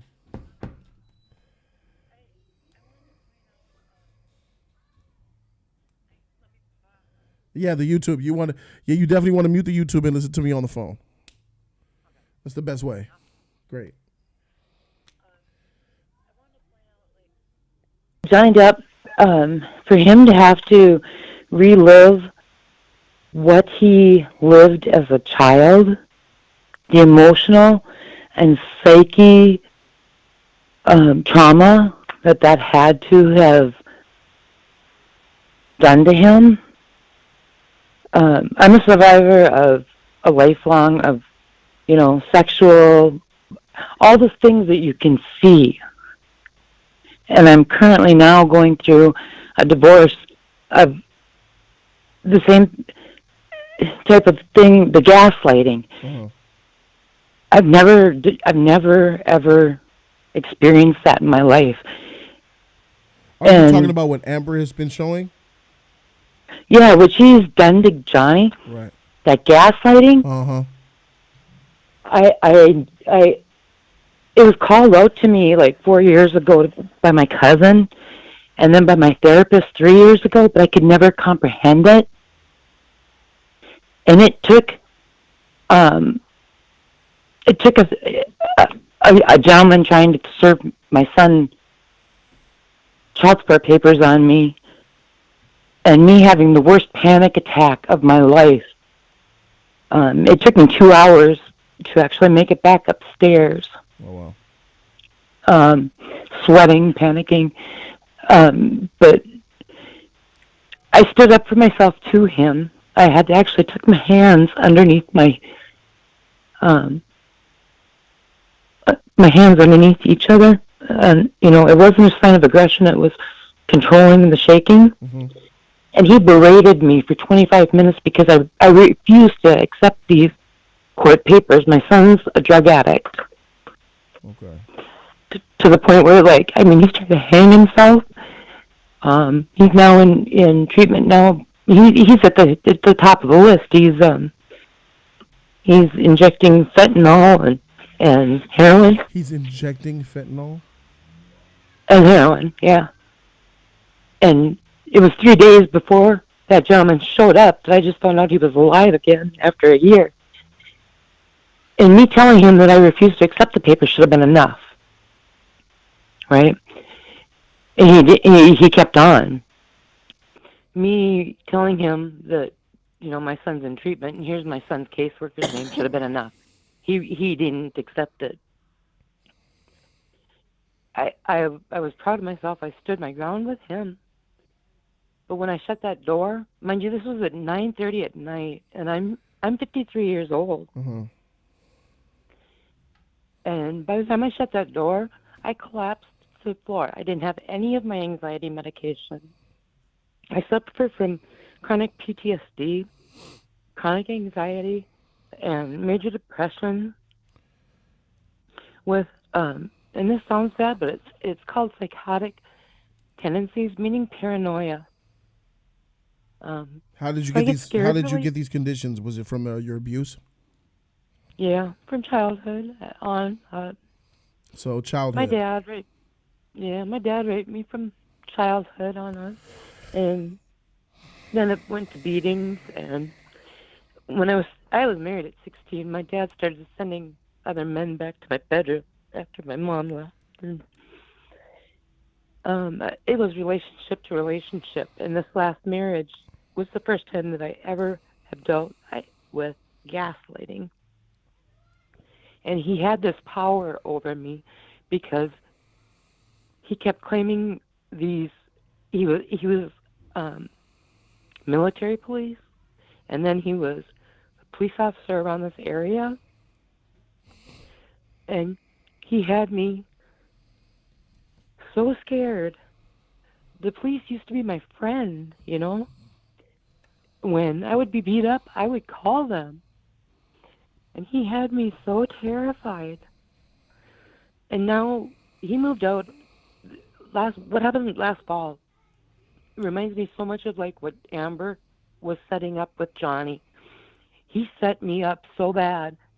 He in June was our anniversary, or July was our anniversary. He bought me another band for my wedding ring. So I'm thinking, everything's going good. And then August, we start talking about moving down south together. And September, we go buy a trailer together so that we can move down there together. And the night that he goes down there to buy, to get this job, he leaves me a note on the fridge saying that how much he loves me. And he leaves. Talks to me for about 3-4 days. After that, I'm the bitch from hell, and he wants a divorce. It was that much of a mind fuck. And it's just like how Johnny said that he started to question his sanity. Mm-hmm. For 3 years, my ex was doing this to me. And now that I'm cleaning out the house, just the other day... Was that the last time you saw him? November 23rd of last year. He showed up with 2 of his friends in a trailer, and he cleaned out the entire property of everything he wanted. I was upstairs, and I locked myself upstairs, and I didn't even argue. I let him take everything that he wanted. Before he left, when he convinced me that we were still together and we were going to move, he sold everything. Right down to my lawnmower and the couch out of the house. But that's the kind of mind torture that they do to you. You didn't fight him. You just let him take whatever he wanted. Yeah. Is that I because did. you wanted to be rid of him and his abuse? Yeah. I was a scared little mouse. He had me so terrified at that point. He had me questioning my sanity. Like Johnny said, why he started tape recording stuff and having his security stand outside. He was starting to question his sanity. That's what my ex was doing to me. He would call his fellow police officers here, and he would try and get me, she's a danger to herself or whatever. And, of course, no, they wouldn't take me. I wasn't a threat to myself or anyone else. And he would try and convince them to take me to the hospital to, have, some women act goofy if they have a kidney infection. He was setting me up because now during the divorce, he's going back to all the records of 2019 from when all this started. And now that I'm emptying out the house, I'm finding things like, literally, he cut. When this was going on, I was questioning my sanity. I was seeing blinds moving. And now I emptied out everything above my cupboards. And there's an area cut out directly above where my window in my kitchen is. Mm-hmm.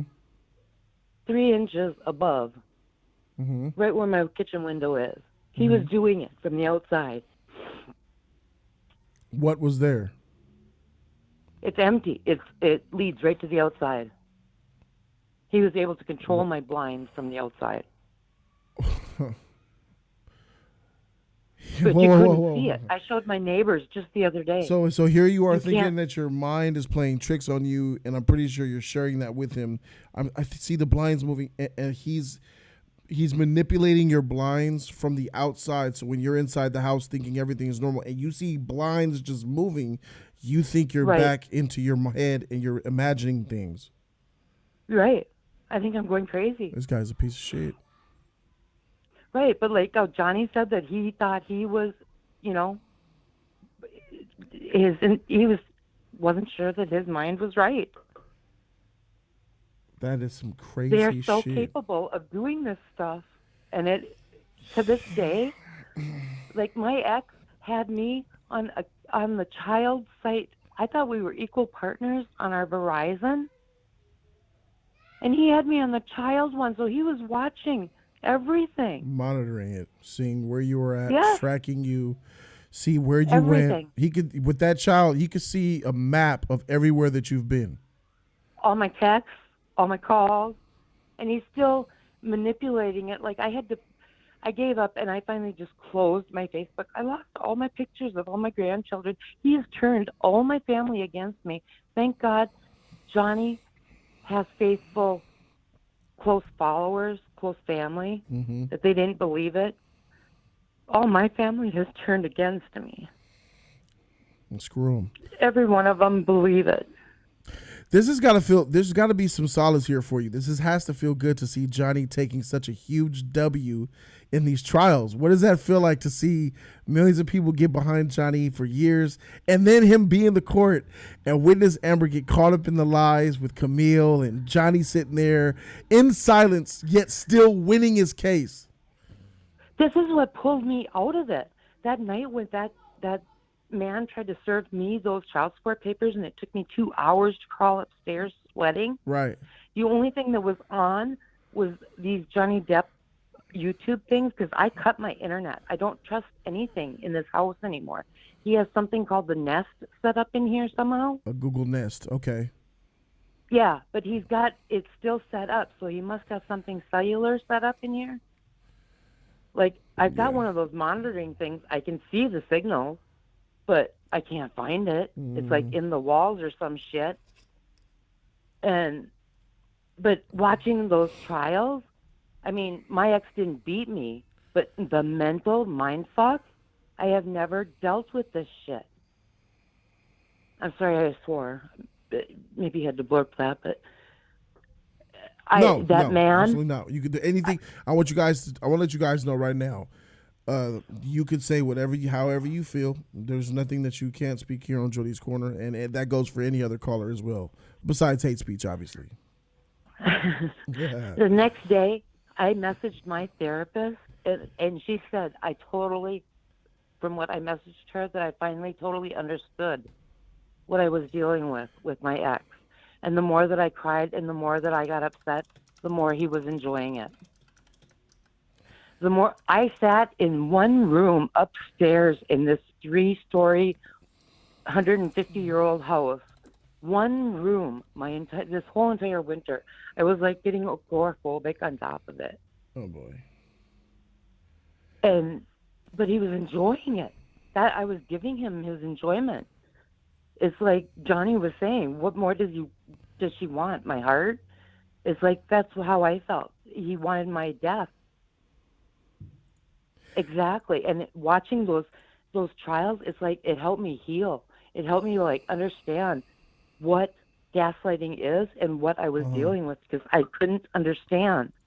It wasn't bruises or cut fingers or like, I've been through marriages where I've had busted nose and broken feet and, restraining orders and so much trauma. I want to get your opinion on something that was in the case. So we're looking at this live, the mirror, where I believe Australia, where Johnny wrote on that mirror in black, and then you see that written over the black in red about, she said it better, babe. Amber is saying that Johnny wrote both of them himself, having a conversation with himself. Mm-mm. You buying it? That's her. 100%. That's a manipulation. Absolutely. That's like my ex doing the blinds. I was like, why? He would have speakers set up in here, like the Bluetooth speakers, mm-hmm. and he would make noises like police car noises or like door slamming or feet coming upstairs off Bluetooth speakers.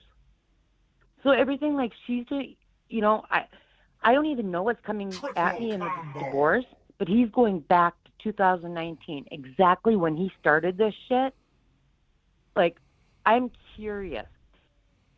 When I figured out that when he said the divorce word, and I have over $180,000 in premarital equity, and I found out I had to pay for this divorce, I zeroed out the equity line, which was $30,000. There was only $20,000 left. Mm-hmm. And I put it in one account.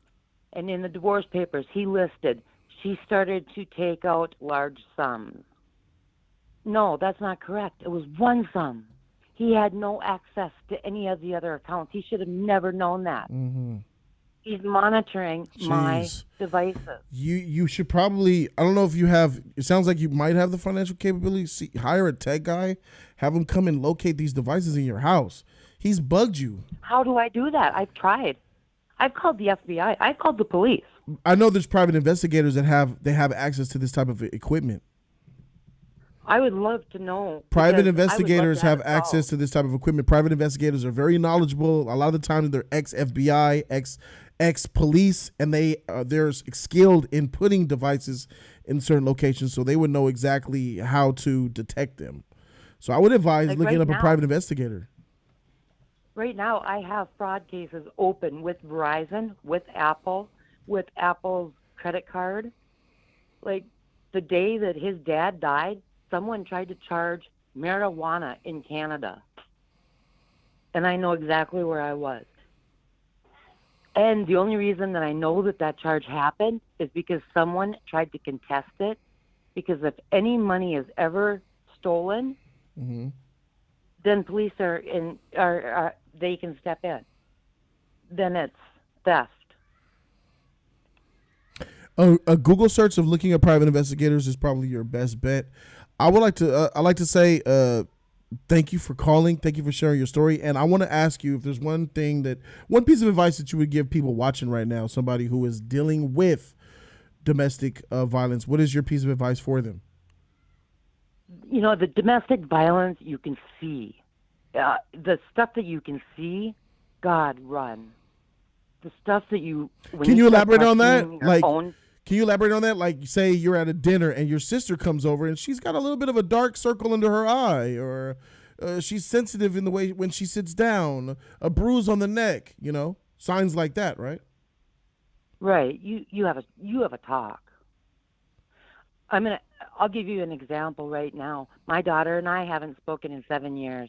We finally started talking a little bit. Oh, good. And her and her husband are going through a domestic issue. She told me about a potential sexual issue between the father and my granddaughter. What does a grandmother do with that? About your father? Wait. So can you say that again? I'm sorry. My daughter. I haven't spoken to her in 7 years because she had a sexual relationship with her father from the age of 17 to 21. Is her father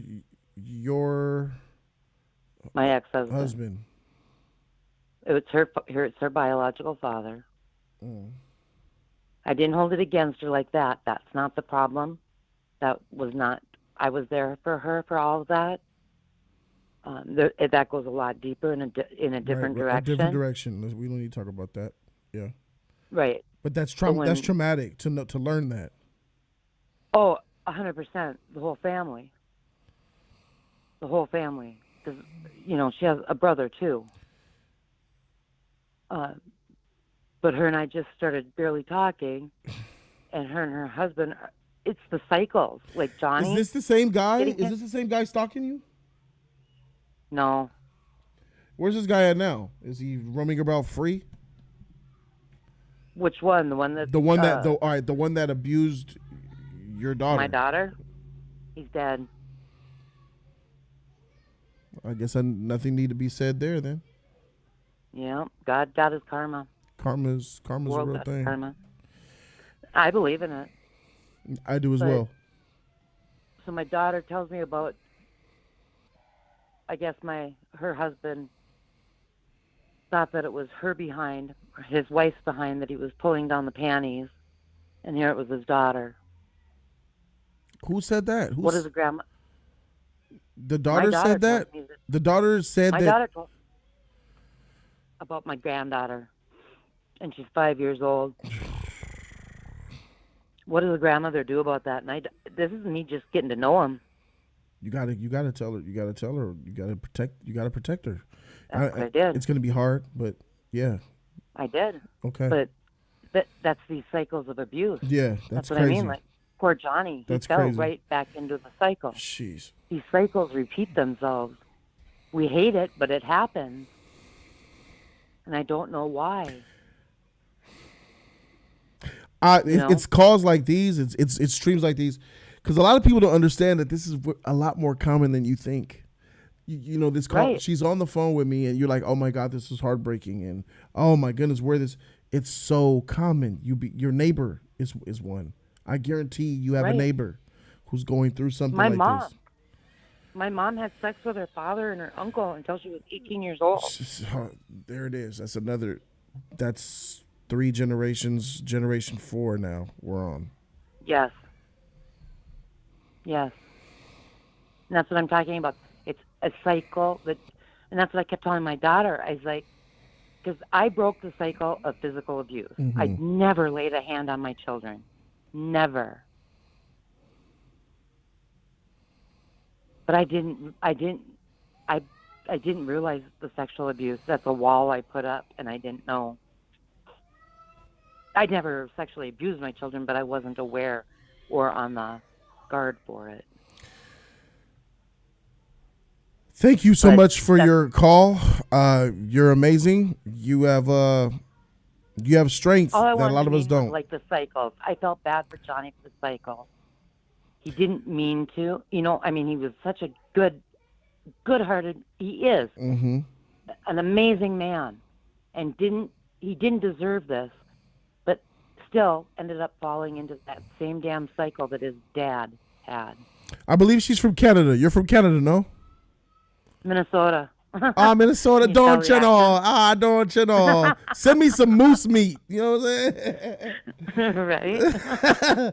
Thanks for listening. I've been watching you guys like crazy. I love it. Keep watching this. We're going to keep doing the good work. Thank you so very much for calling. Shout out to Minnesota. Shout out to the Twin Cities. Bye-bye. Bye. Man, all right, I had to cut the phone line for a second. Wow. A lot of great hints. This is a humbling experience. It's a real humble experience. This is freaking dope. Shout out to May. I want to get these donations. Crazy Kill. Shout out to Crazy Kill. I do not condone violence. Having said that, I think I would slap Amber Heard upside of the head. It's disgusting and triggering for so many of us. Shout out to Crazy Kill. If I wasn't a man, I would say the same shit that you saying. But me saying it, it'll sound bad. We're gonna go back to the phone calls in a matter of 2 minutes. So don't stop calling. We're gonna get you guys on. Dexy Grand, shout out to Dexy Grand. Thank you so very much for the donation, Dexy. I appreciate you. Dexy says, thank you and the Nerd Report and Popcorn Planet for doing all of this.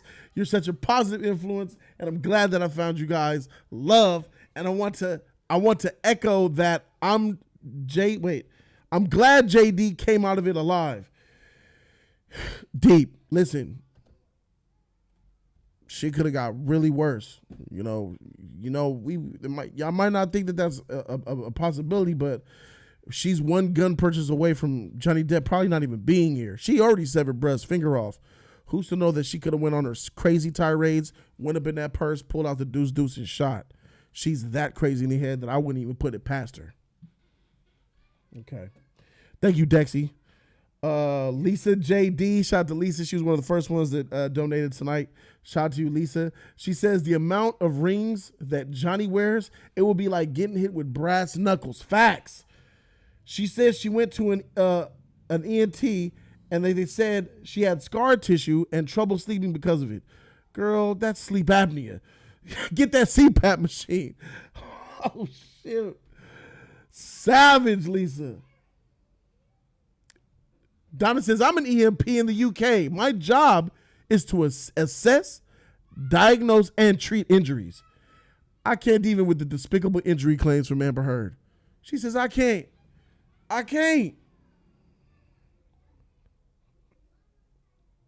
She's actually in the profession. This is what she does. Bernadette Lone Fire. I support Amber Heard getting her karma.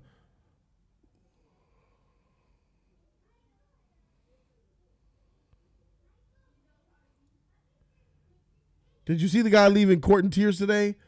I didn't see the end of it. I didn't see the last 20 minutes. So no, I didn't. I think that testimonial was kind of boring to me, and it was almost arguably pointless to what was going on. All right, the phone lines are about to open up in 10 seconds. The phone lines are now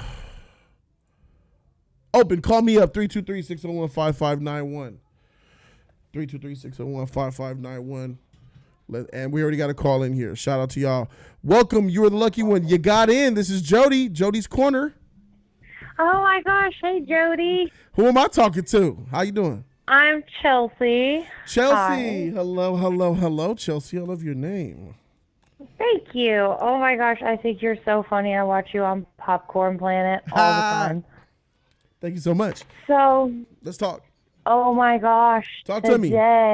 Today, though. Amber. Yo, today, though. Amber Turd.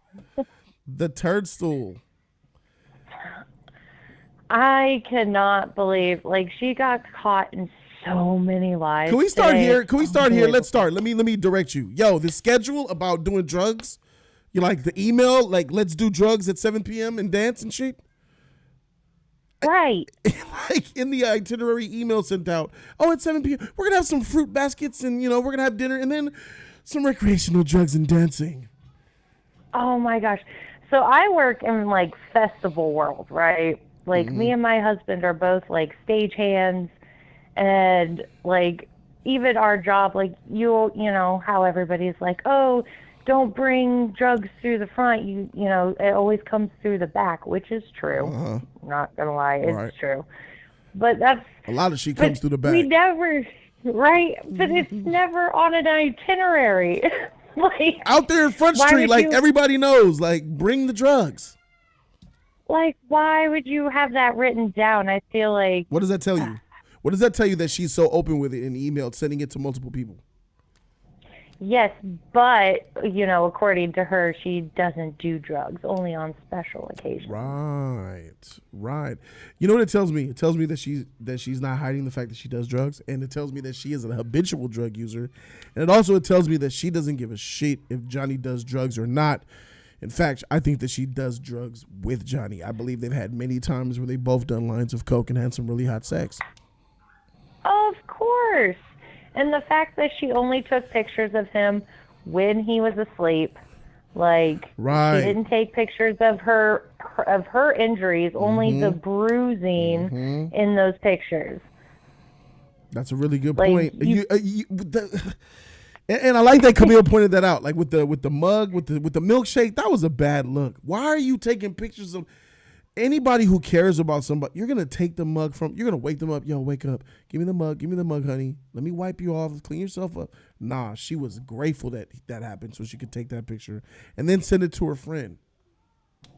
Right. And I want to know why they didn't have, like, talk about the picture of her in the courthouse, because it was totally illegal that she couldn't have her picture taken, and she didn't just get taken once. Her friend took a picture of her twice. And like she didn't get in trouble about that. That's crazy. That's a good point. But I got one for you as well. I got a curveball, and I'm probably gonna ask this question to a lot of callers who call in tonight. How do you think Camille did when she was actually cross-examining Amber? Do you think that she was aggressive, not aggressive enough? How do you think she handled it? I think she handled it very well, actually. I know, like, yesterday she started off a little shaky because she was a little nervous, but she ended really well. Like, I was working yesterday, so I didn't really see a lot of the testimony. I just watched it on Popcorn Planet later on. That's the place to watch it.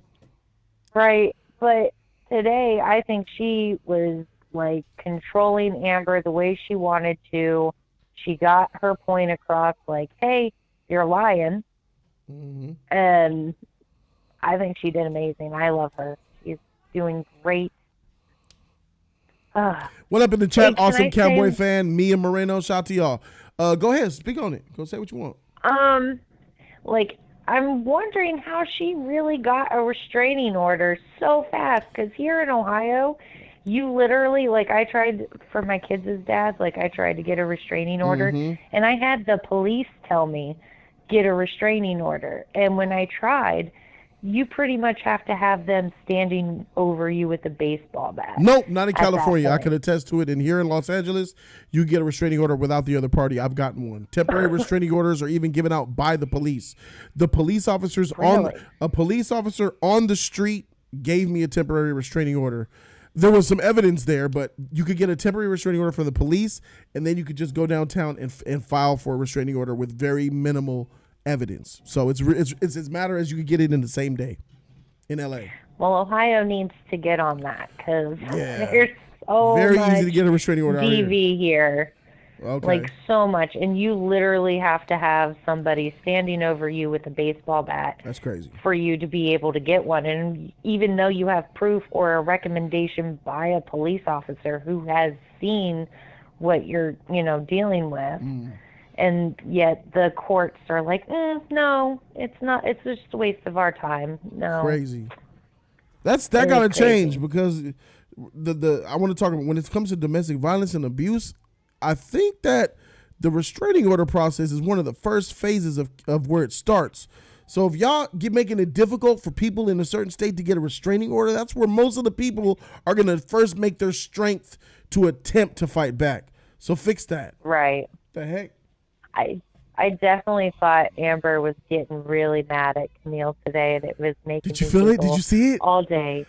I sensed it. She was, that inner Ursula was about to come out. Right, and she never takes accountability. At least Johnny went up there and was like, yeah, I was doing those drugs. I was drinking. I did those things. But according to Amber, she's perfect. She didn't do nothing. That inner Ursula, it was coming out. She was happy doing dances and praying. But wait a minute. That inner Ursula. Don't look. Hey, we know why Amber didn't look in the mirror. Remember Camille says, why aren't you in the mirror taking pictures in the mirror? Because this is what you'll see. You'll see the real Ursula. That's why. You can't be. Right. But we all see it, and she's mad about it because we can all see it. Facts. Anything else you'd like to say? Nope, other than I love you. I think you're hilarious. My husband thinks you're hilarious. It's great. Thank you so much. Thank you so much, Chelsea, for calling. Good night. Bye. She was great. That was a good call.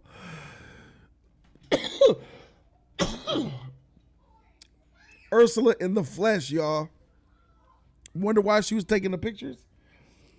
She was taking those pictures and she didn't want to be in the camera. Not because she was hiding abuse. Nah, bruh. Because if you got in front of that mirror, you would have revealed the sea witch up in here, bro. Look at that shit. This is what Amber Heard looks like in true form on the inside. Yeah, don't get confused. She might look real nice on the outside. Real nice on the outside. But on the inside, totally different. Caller, what's up? It's Jody Joe. You're on. What up, man? Lewis, Nerd Report, my favorite. Yo, man, congratulations. You got a lot of people there, man. You're doing great advice and everything. Oh, thanks, bro. So, it looks and sounds awesome, bro. It does. It looks and sounds awesome. That black background, the number to the down. Yeah. Yeah, you got some green screen going on as well, and everything. But hey, man, I wanted to pimp something real quick. Shameless plug. I'm 50 away from 28,000, bro. So at the end of your show, if you could shout out, bro. I got you. You ain't got no premiere, something I could throw your way. You're 50 away. Hey, yo, man. Can we get I'm 50 dying over here. subscribers for the Nerd Report? Yo, can we get 50 subs for this guy? Yep, 50, man. 50 people away, man. Look at that. Hey. You about to hit 28K? Is that right? 28K, man. I guess I'm going to be playing with the big boys pretty soon. Look at this. 27.9. Could he get that Could he get 50 subscribers? Guys, I challenge you guys to go over there real quick and give a sub to his channel.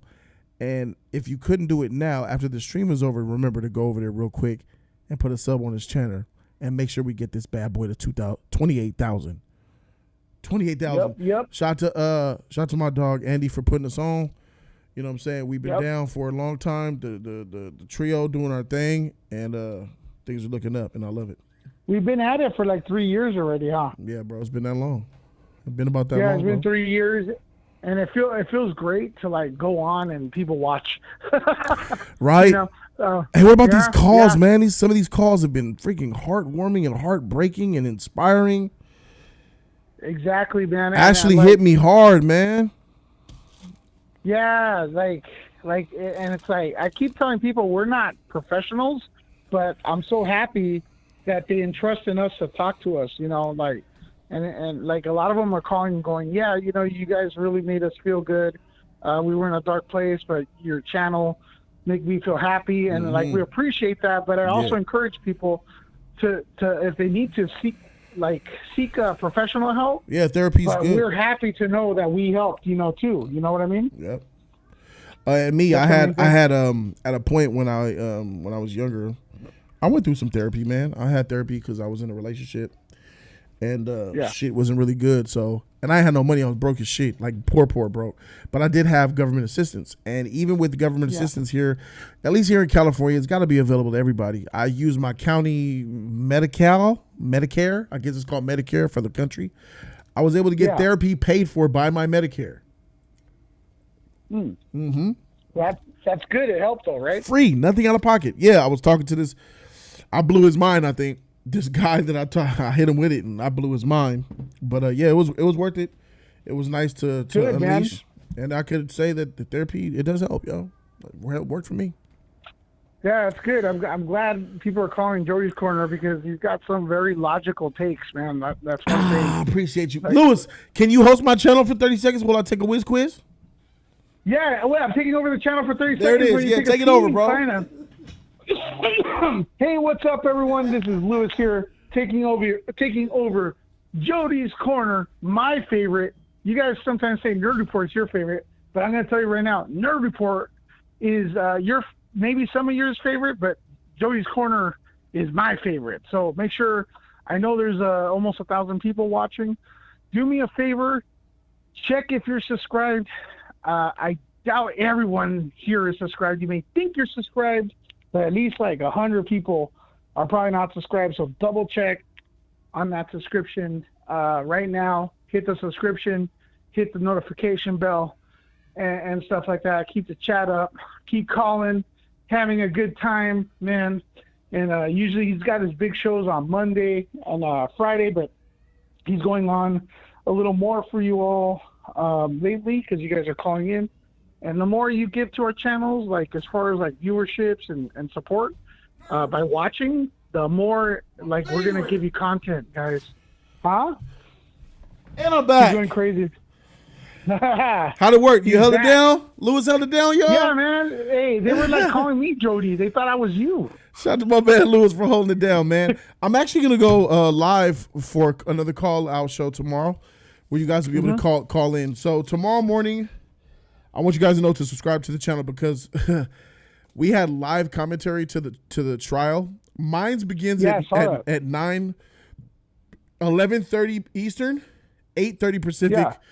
Yeah. We cover commentary. Y'all should be there. Lewis, were you able to see some of it? Yeah, man. I woke up at 6. It's actually the trial starts at 6 in LA, man. I know. There's no way I can do that. I'm doing it at 8:30. I got to take my son to school, get him dressed. I got to Yeah, we got. But what we want to do, man, is like also a reminder we're all family people, so that your support means a lot because we're able to like. I got kids. Yeah, we got kids, man. Andy got kids. Louis got kids. We got families.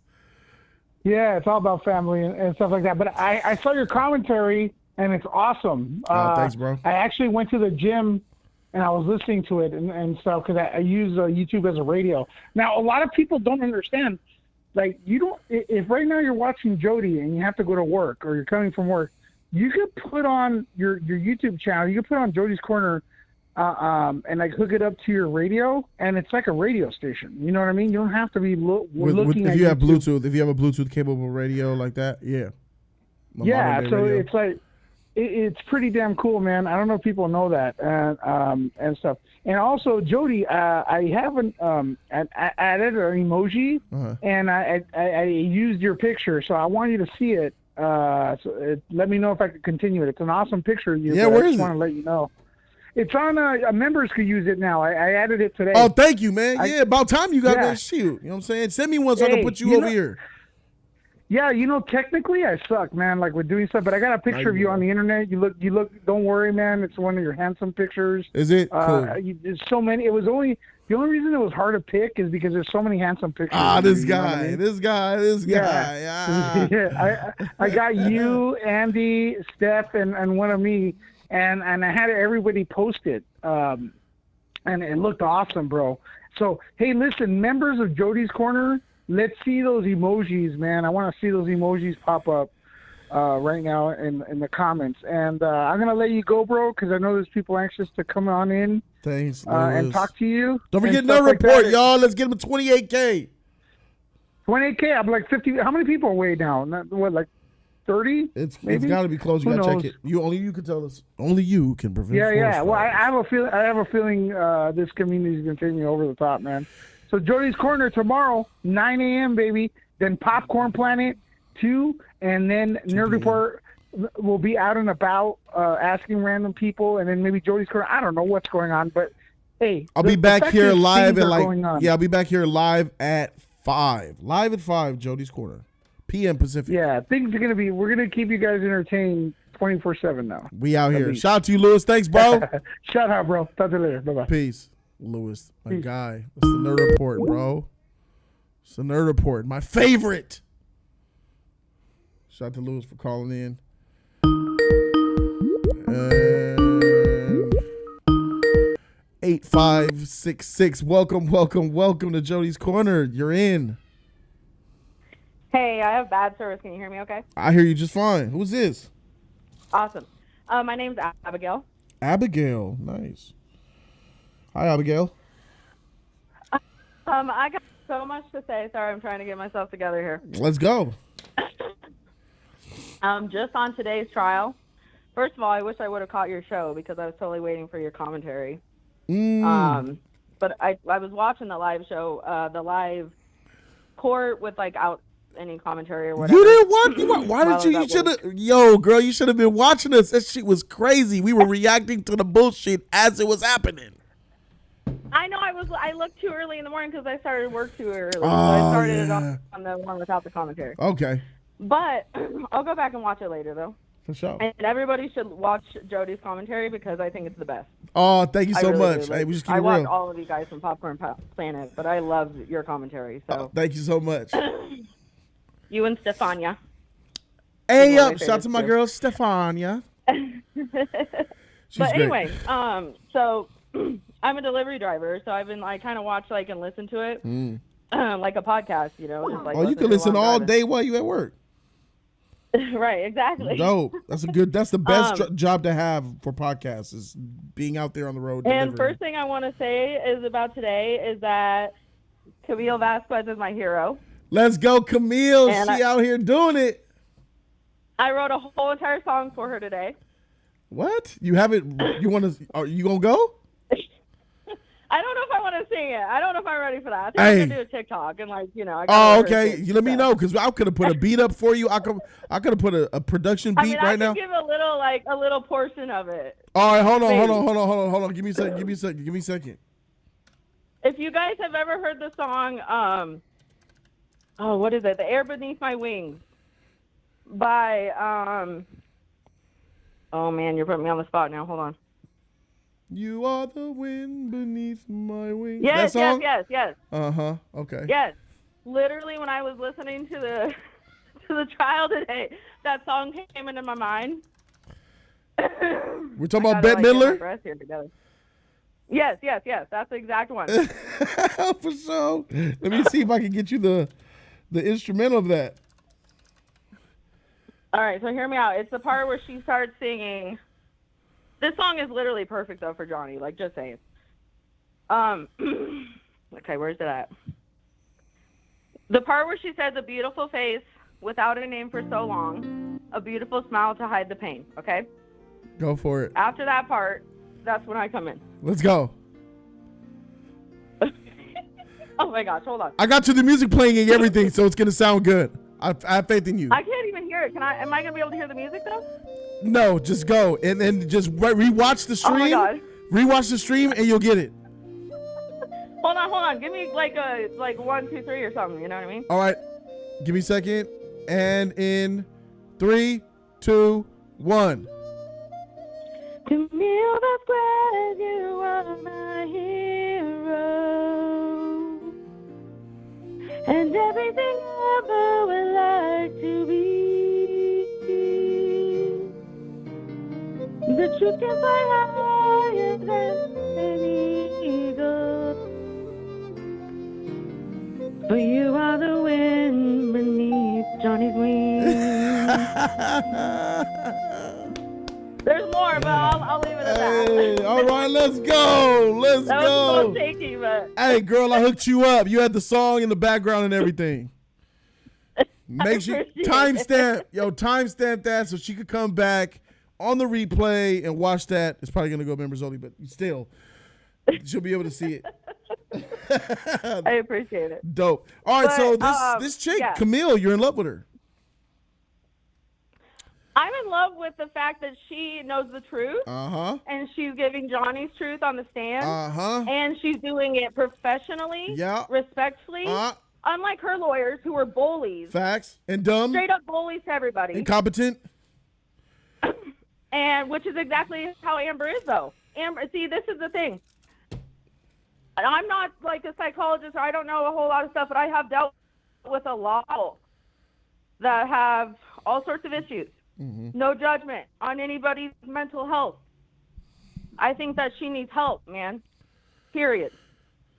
She's delusional. Like, I think that she seriously needs help. No fight here. And Can she be helped? Can she be helped? Can she go get help, and in 5 years from now we get a different Amber Heard? I truly believe anybody could change.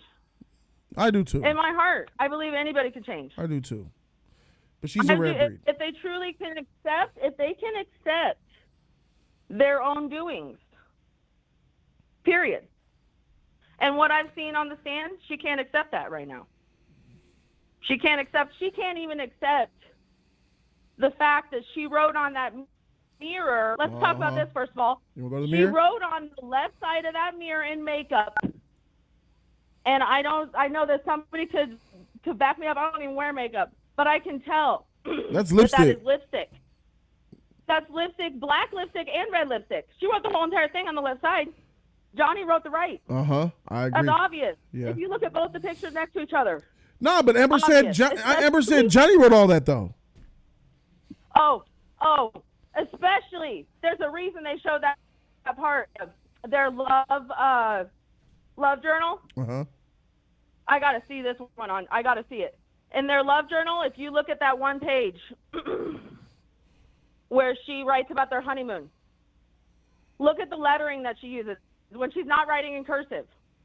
Look at the lettering she uses. It's exactly the lettering she used on that mirror. Look at it. Tell me I'm wrong. Because it's exactly the same. We're talking about the cursive? No. When she okay, there's a, you know, I'm talking about the love journal that they share between each other. Yeah. Did you catch that part or no? I did. That was today though. Right. Are we talking about like so the one that looks like a scrapbook? Yeah. Uh-huh. So there's one note that she left to him, and it's not when she writes in cursive, it's when she writes in print. And she's talking about how, oh my God, like I can't remember if this one she said. That's enough. She wanted to differ. Although I wanted you to read the note, I also couldn't. Let me see. I can't. I wish I would have wrote down the Could this timestamp be on it it. here? Where she says, "That's enough. You held this look. Yes. Long enough." You see how she writes in that? Yeah. Uh-huh. It's all in print, right? And how she writes certain letters really big. And then look at the mirror picture on the left. I want to see her E's. How Let me she see her writes E's. the S really big. Her E's are capital. And she's trying to make it look like Johnny's writing because she makes it Yeah. all like, and then Yeah. she's like, oh, fuck, that looks too perfect. So she's like, oh, no, wait. Oh, wait, he's fucked up. That's right. Look at that I'm E. not fucked up, Her though. I E's. remember everything when I do. So look, we're looking at them both right now. Look at this capital E. The E stood out to me like, yo, she writes her, all right, all caps. And then there's some similarities here. You see what I'm talking about? E's. And then the red one is when she writes in cursive. E's. Right. It's her. Like that, Like, to me, well, I was like, oh, my God. I knew it was her. I knew it was her when you knew it was her. When you looked at and you saw the mirror and you saw lipstick. Like that's she took some lipstick out and said, "Oh, you want to sun me on the mirror? All right, I'm gonna sun you right back." This is really about her being the last one that gets the last word. And then the picture that Ben has is when Johnny saw it probably and did his little thing with his paint. Right. That's what I think happened. That he like erased the part that she wrote about the called Carly Simon or whatever. So what were some of the more shocking elements of today? Today was probably the other biggest. shocking parts today were just like how much she lied and like, or she wanted to say that everybody else was lying. Mm-hmm. It's everybody else's misinterpretation of the situation. It's everybody else's fault but mine. She couldn't take a single responsibility. She even one responsibility of doing anything. Oh, I don't even know. Sorry, my dog. It's all good. She said that. She said Johnny tried to get her fired from Aquaman too. Like, come on. And then she couldn't say anything, lend any information on top of that. Like you're just making this shit up. She's just trying to make herself sound good, and she's without putting herself, what is it, perjury on the trial or whatever? Right. Is it committing perjury when you lie? She's trying to make herself sound better, and she's also like banking on, I think, the jury not knowing anything about anything apparently, including definitions of words. The other shocking thing to me was when she was talking about the SA. That occurred in Australia. And she was like, oh, yeah, I didn't go to the doctor, though. But she goes to the doctor thinking that she has a concussion and doesn't even have a bruise. Yeah, exactly. Like, and then that recording, sorry, there was a lot today. That recording that she had today of, where she won't let him get out of the car to go into the house to see his daughter, that recording. Right. Okay. That was damning. That recording where she's like, "Oh my God, I'm gonna die!" Like her exaggeration. You're hurting me. You're. Of the actual situation Yeah. is like that talks to her credibility. You know what I mean? She was making it seem like it's really causing her physical pain. Right. She literally said, "I'm gonna have a heart attack." She I'm said, gonna "I feel like die. I'm gonna have a heart attack every night."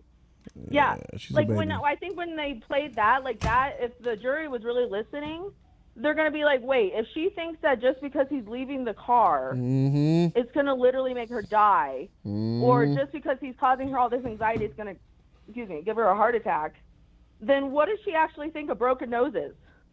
What does she actually think a bruise is? What does she think hitting is? And then when she talks about in her deposition about how, Johnny's definition of getting clocked is when I push the door on him. Yo, the door So what's his situation. definition? Yo, he was bending over. She kicks the door open, hits him in the head, and then punches him. And then she goes, "Oh, well, I didn't mean to kick you with the door, but I did mean to punch you." Like the idea that in her head, she thinks that that's a better explanation of that situation. That's why Johnny was like, "Wait, so you're saying you didn't mean to kick the door, which would have been your instinct with your foot getting, you know what I mean? That's an instinct. But you punching somebody after you've opened the door? Yo. That's intentional.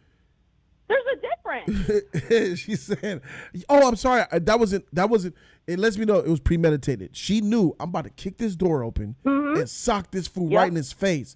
So when she kicked the door open and hit him in the head, she was like, oh, anyway, hit him. And that's what she said. I didn't mean for the door to hit you, but to have those sequences of violence back to back like that, premeditated, player. Premeditated."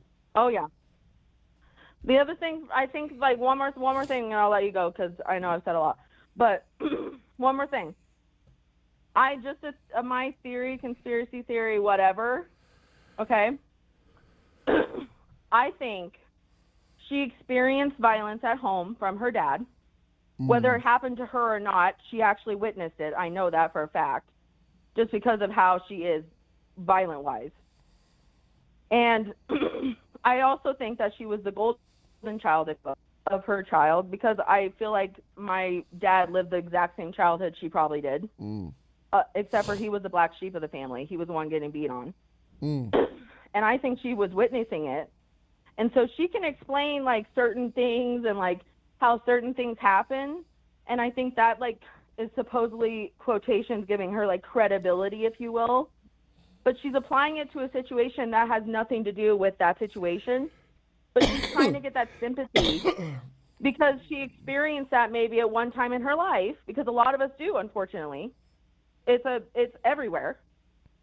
It's everywhere. It's horrible how Sad. rampant abuse and violence is.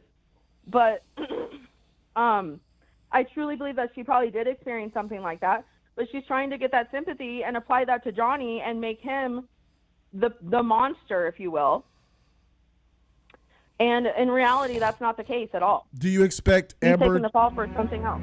Shout out to Vince Cat, says with that attention. Shout out to my dog Vince Cat with that donation. I appreciate you. I want to ask you, Abigail, do you think that, like I think, this is what I believe, and what Tasha had a question on, do you think she's going to sue her counsel when the trial's over? I think she's going to sue her own legal counsel after it's over. I think she was pissed today, the way she walked out of there, for sure. She was hot. And she can't take responsibility. So, yeah, probably, because she's going to be like, oh, it's your fault. So I might have missed this, but I was told that the judge told her to stay seated, but she left anyway before the judge. Is that right? That's what Christopher, I think, said on Popcorn Planet, that he had heard that the judge had instructed her to go sit by her counsel, and then she walked out. And if you look, the cop that went ahead and followed her, it looks like she's hustling, like she's trying to get to her before she walks out the door, like to make it look like it's cordial. You know what I'm saying? But like it didn't seem cordial to me. So, and if you kind of look at the very end, like not to be super in detail, I guess, but it kind of looks like she was trying to slam the door in a way. Just saying. I wouldn't put it past her. She's a manipulative, lying bitch. Of course. I mean, the stuff that we've uncovered together, you know. And I'm looking at this. I'm looking at an image while I'm talking to you, Abigail, of her being cross-examined when she was sitting in the courthouse to get her restraining order, and she talked about the bruise kit. Did you believe that that's a real bruise or a fake one? No, that's fake. It looks fake as I'm looking at it. The bruise kit. Especially because she slipped. That was a slip, dude. When she said that, she was, oh wait, that's bruise right. That's what I I mean, call it. yeah, exactly. Exactly. So we're not buying it, honey. The thing is, like, I don't know how she even got any of the jobs she got. I think that sex. I want to say Sex. that, What but are we talking about? Come on now. she cannot act. Like, I don't know where it is, but like I'm not gonna blame Johnny. I've not really seen much of her films.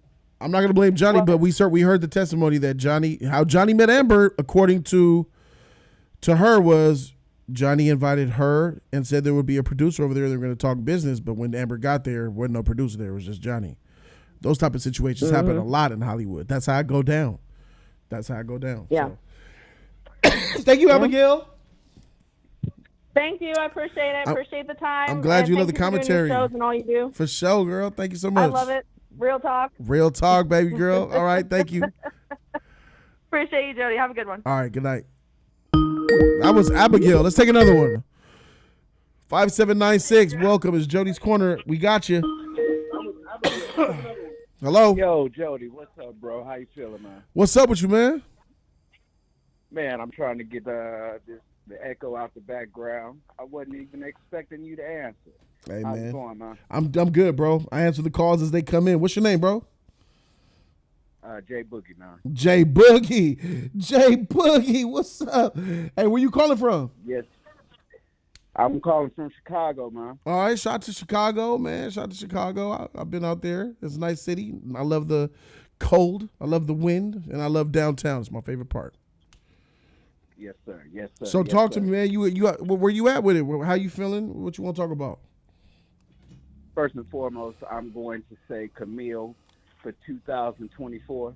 Okay.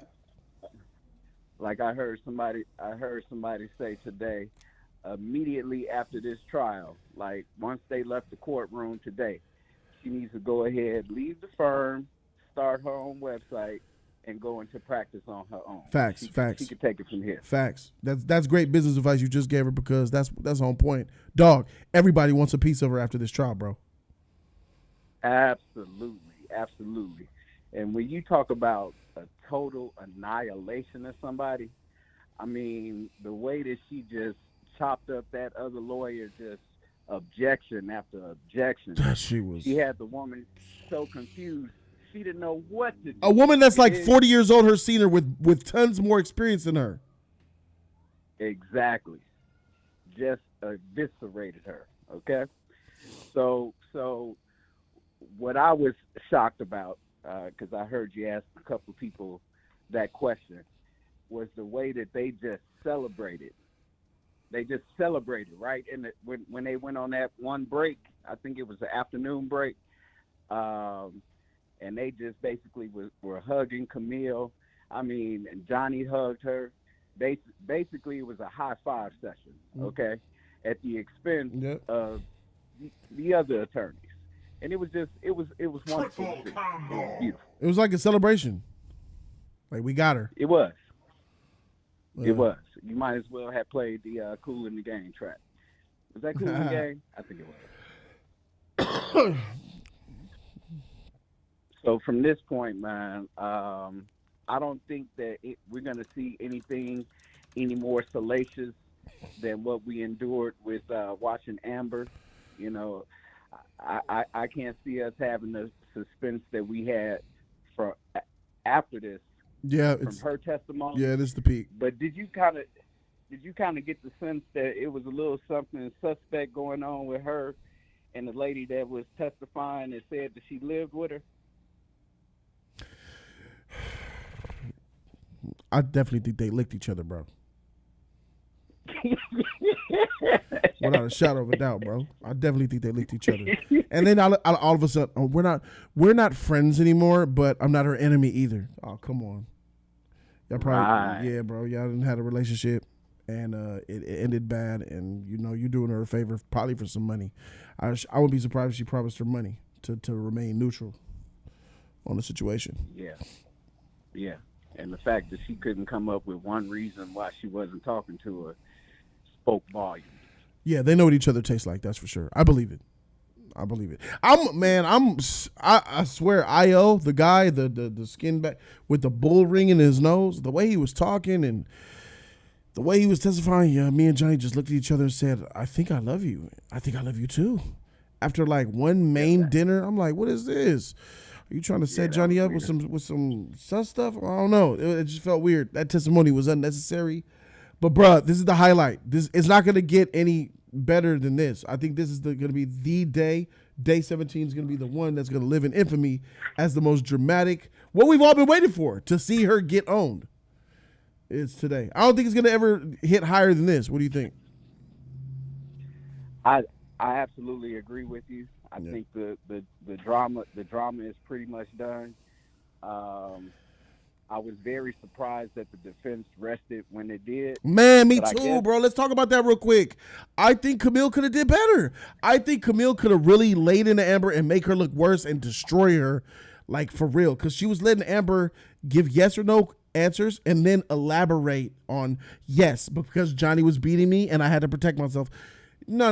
We didn't ask you that. And then she would move on to the next question, letting Amber have the last word. And I felt like, Camille, you didn't have to do that. Like, you could have really, especially since you had the testimony from some of the depositions, you really could have grilled her to the point where she had to confess and follow where you were leading.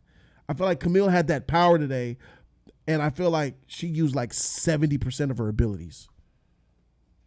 But you know what? I think that there's a strategy to that. What's the strategy? I would love to hear it.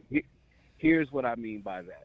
I think that they let her run on because she digs a deeper hole with every word, as far as I'm concerned. Because the way that she, you know how they say cops explaining? Yeah. The way that she tries to manipulate and twist things with her words, I think that they see that the jury sees through that, and so they just basically let her hang herself. That's what I think is going on. I could be wrong, but that's how I see it. All right. Hey, man, anything else you like to say, bro? Great call. Great conversation. No, bro. But what I will say is I did come across you on Popcorn Planet. Tight. Shout out to my dog. And I am a new fan. Yeah. Shout out to you, bro. Thanks, man. Good job, bro. Thanks, man. Shout out to the Windy City. Thank you, man. Shout out to my dog, Jay Boogie. That was Jay Boogie from the Windy City. All right, let's do another one. I'm feeling good. What's up? It's Jody's Corner. You got me. Hello. Hello? Yeah, it's me. I'm on the phone with you right now. What's up? Yeah, don't. This is not a dream. It's actually me talking to you on the phone. You got through. Hello, it's Jody. Jody's Corner. You got through. Hello. Hello. Don't be shocked. You're here. It's Jody. Hi. I'm sorry. I was trying to mute the background. Thank you. So good. Today was great. Camille is fire. I'm so proud of her. Yep. Latinas in the house. Hey, what's up, throwing Chica? it down. Hey, go ahead. I am so. I am so proud of her, and just when you're a survivor of abuse or child of abuse, the shit that Amber is saying, that has to be shut down. And I hope that other people, other groups, somebody stands up and says, this has to stop because this is crazy. And I truly feel like, today was so much, but I feel like the thing about the mirror, and I was trying to put it in the comments, it's like she was pushing him so hard that it's like he was talking to her and she just doesn't want to listen. So he would write it on the walls so that she would be like, see, so people can see how crazy you are. Yeah. But she was setting him up. She was just setting him up, pushing him until he lost it. And I just feel like, that's how abusive people are. They love to hear their voice. They love to be correct all the time. And she kept coming at Camille like, that's not what I meant. That's not how I characterized it. Nobody asked you all that. Be quiet. But it's like the dude was just saying, there's a plan. They were letting her hang herself on every extra word, letting her say stuff. See, you don't listen to anybody. You can't be in control. So how are you in control when this guy was on top of you and doing all this other stuff? And she let it out. Oh, I felt back when I could. Girl, stop it. I don't even want to hear that. I guess I'll give that to you, yo. She did look like she was out of control when she was going back and forth with Camille, it looked like she was trying to make up her own narrative right in the courtroom. Right, because she wanted her story to be the end all be all. But when you are a survivor, you would back down. Yep. You'd be like, okay, nobody's going to believe my story. And she's fighting back too hard. And it's like, if the proof is there, you won't have to say nothing. If the pictures were there, you won't have to say nothing. If she was beat up as many times she said she got slapped in the face, you wouldn't have to say nothing because you know what? Your mother, your cousin, your friend from high school would be calling in saying, this man beat her on a daily basis. Mm-hmm. You know what I mean? Because anybody will say anything for money. But guess what? Ain't nobody come up and stand for her. That's crazy. Even her witnesses, some of them came through video and shit. Like, you ain't got a fleshly human being to come in here and testify on your behalf. It's because her craziness got to them that they're like, we were done. That's why that one girl said, we just grew apart. She said, we just grew apart. She said, I wanted to get back to my life and give other people attention. Did y'all catch that? What's that mean? Give other friends. What's that mean? What does that mean to you? Because that girl suffocated everybody and their mom around her. That part.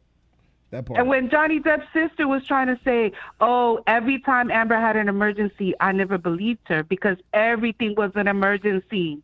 Let me ask you a question. You have any homegirls? I have a ton of homegirls. You ever go to the club together? Yes. You ever party together? Of course. You ever just go out? I can do it by myself. That's not a party one by yourself. You ever just go out and just hang out and have a good time together with your homegirls? Yeah. What if one of your homegirls gave you a phone call and said, you know what, I just want to move on and live my life and do something different? What would you take from that? I'm not a bad person, so I would be like, blessings to you. What are your close homegirls? If she says, listen, and what's your name? Wait, what's your name? What's your name? Mia. Oh, Mia. Mia. Oh my God. Okay. Nah, but I'm in a different place of life, so I can't come. I would never do anybody wrong. So let me tell you something. If somebody came to me and said, I got to live my life and move on and do what I got to do, I'm happy for them. I bless them. I can only wish good things for good people because you know what? There's a season for everybody in your life. Mm-hmm. But when you're doing wrong, you drag people down and you want them to go down with you. Mm-hmm. And the thing is that she is so out there out of her mind. She doesn't think she's an abuser. Remember, she was abused. Everybody's doing all these things to me. Everybody's lying. It's everybody. Even the attorney can't ask her the question the way she wants to be asked. So the thing is that she suffocated all these people, and sadly, they can't really tell the truth, because it's like, if we go above and beyond her, it looks like we're covering for Johnny, because that's what she keeps saying. Question: That's her alibi. Do you think that Amber ever was abused by Johnny Depp in the course of their marriage? No. From the way he acts, he tried to get away from her. Nobody's played on this. She would say he would disappear. He would go away from 2012. He's been saying, "I'll get away from you." There's patterns where he hides from you or shuts out. He tries to shut her out, but she keeps chasing him, following him, trying to be. He goes. Then they started talking about how he all of a sudden was late to work. Like now his work ethic was being questioned. He's been in movies for 40 years. Come on, he never had issues until he got with her. Why was he late? Because that bitch was holding him up in the car. Like, no, you can't go to work today. Crazy shit. You can't go be with your daughter. Like, come on, that call today about his daughter was insane. Yeah. They sat there for an hour. Are you serious? I really would have punched her and got out the car. Like, come on. Like, I don't even care. I felt really bad when, she was talking about, oh, you big man, you're 21 Jump Street in your 20s, you don't know your direction. Oh, that hurt me. I'm a kid of 21 Jump Street. That hurt me. I was like, no, she didn't put Johnny like that. But it was the fact that she didn't know none of his movies. He was like, you never took an interest in me. You don't even know the movies I've done. Like really, Amber, you don't even know the movies. You're not even interested in your husband's number one. She knew, man. I don't think she did. I don't think she did. A hateful. I think she's just a hateful. I think she know Edward Scissorhands and Willy Wonka, Charlie and the Chocolate Factory, and Pirates of the Caribbean. I think that's all she knew. I ain't even gonna lie to you. But she is a hateful witch. There's no way, dude. She was a hateful witch. And let me tell you something. When the way they would say he would disappear, he was trying to get away from her. But he really tried to be in love with her. He tried to love her even with her mental health, because he's older than her. He knew she went through some stuff. He felt bad for her.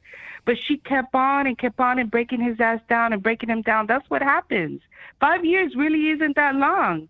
It's a long time when you're getting abused. That's what I'm saying. When you're in a toxic relationship, that shit for like 15 years.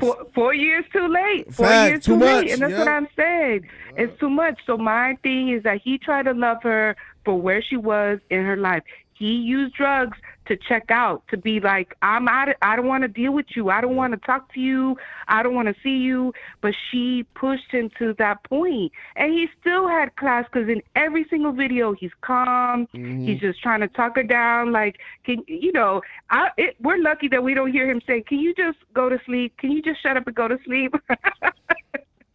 I'm tired of you talking. Just go to sleep. Anything you want to give to the chat before we dip? Anything you want to say? Any last thing you want to say to the chat? I just gotta say, like, listen, all the survivors out there, all the women or men or children who have survived abuse, you have overcome. You do not have to repeat the pattern.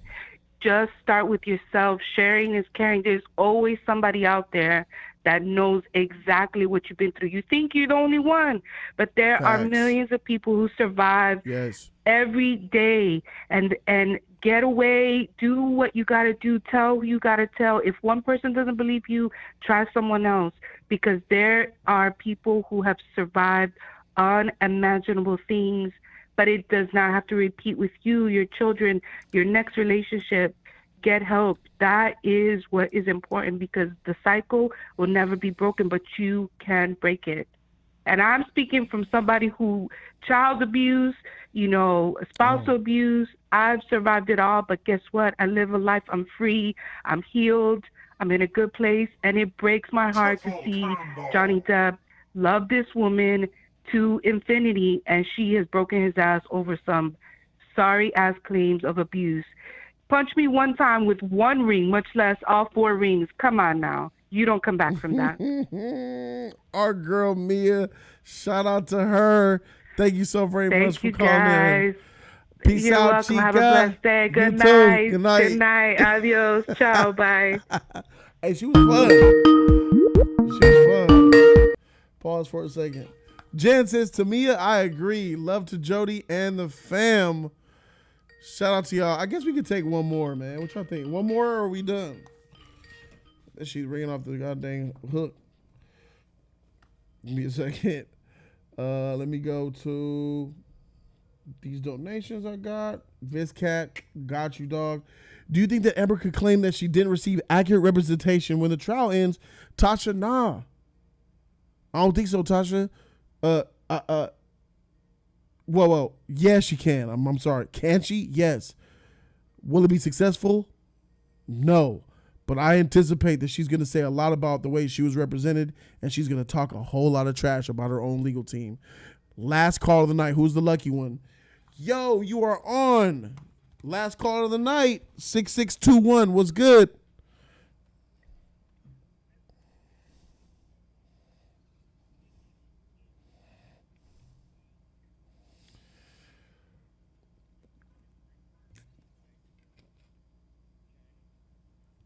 Yeah, I remember that bullshit. By the way, who's calling?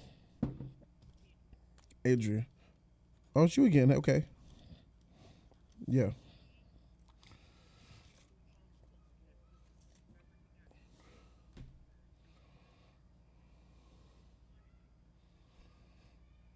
Grab them by the...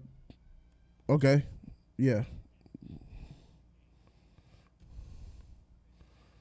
Grab them by the pussy. Yeah. Why would Johnny do stuff to someone who he hates? We're good.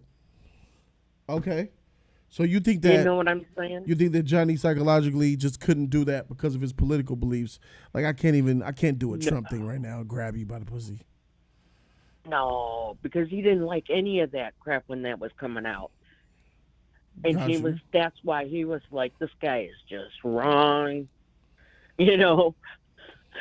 He needs to, like, disappear, you know? All right. I could see that. So we think Johnny consciously was aware enough to not do something like... I don't think he did it. You know, me and you believe he didn't do it. But I don't think he did it. Yeah, okay. But it's in her brain because she's like Trump. Let's talk about something real quick. I'm holding a Perrier bottle. This is the large Perrier bottle. There was a Maker's Mark bottle that he said he shoved up her vagina, right? Do you think that happened? You think Johnny shoved a Maker's Mark bottle up her vagina and raped her? Hell no. Do you think that they did it consensually? Do you think they got a little freaky and started to use objects and it was consensual? I don't think so, because if you really think about trying to handle a square bottle, right? It's not. And when there was a round bottle there, you see what I'm saying? I figure a man could palm it at the bottom. It wasn't the large. He's got smaller hands though than most guys. Okay, yeah. Do you know what I mean? I mean, I've seen his hands compared to some other actors, and they go a lot longer.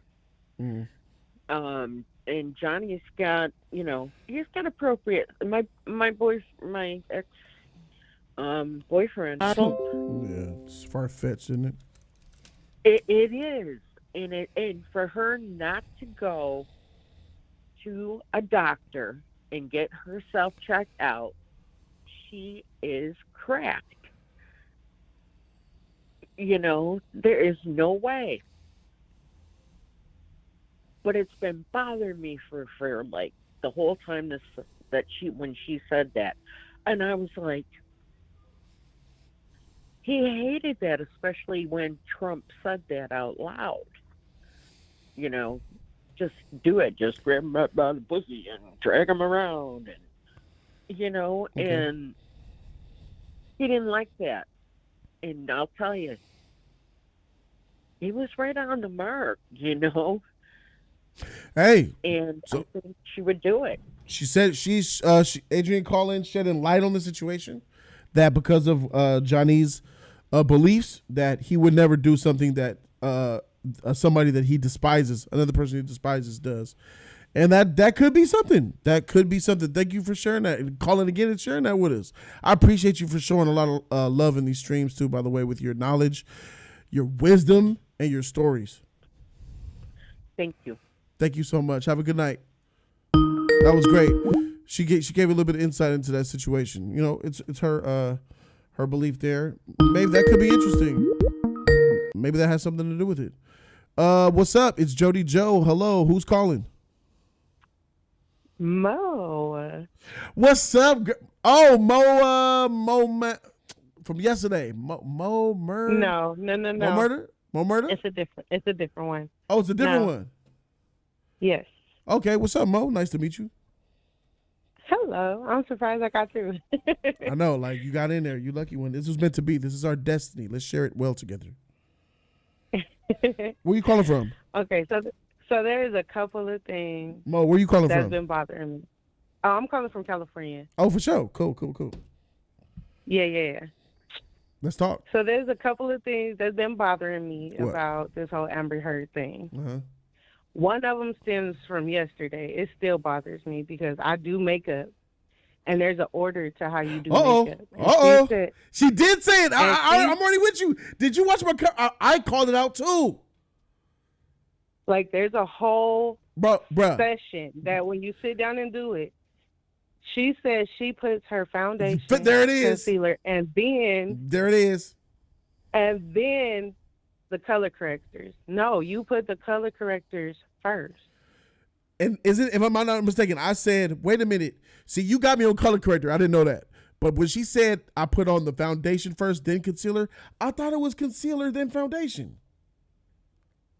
Well, you could do it either way. That's the thing. You could do it either way. But I know for a fact that you always put the color correctors on first. Even drag queens know this. Like they have to, like, when you think about it, when you see some drag queens, they have 5 o'clock shadow. They literally use orange color corrector to correct the color of their skin before they put on their foundation.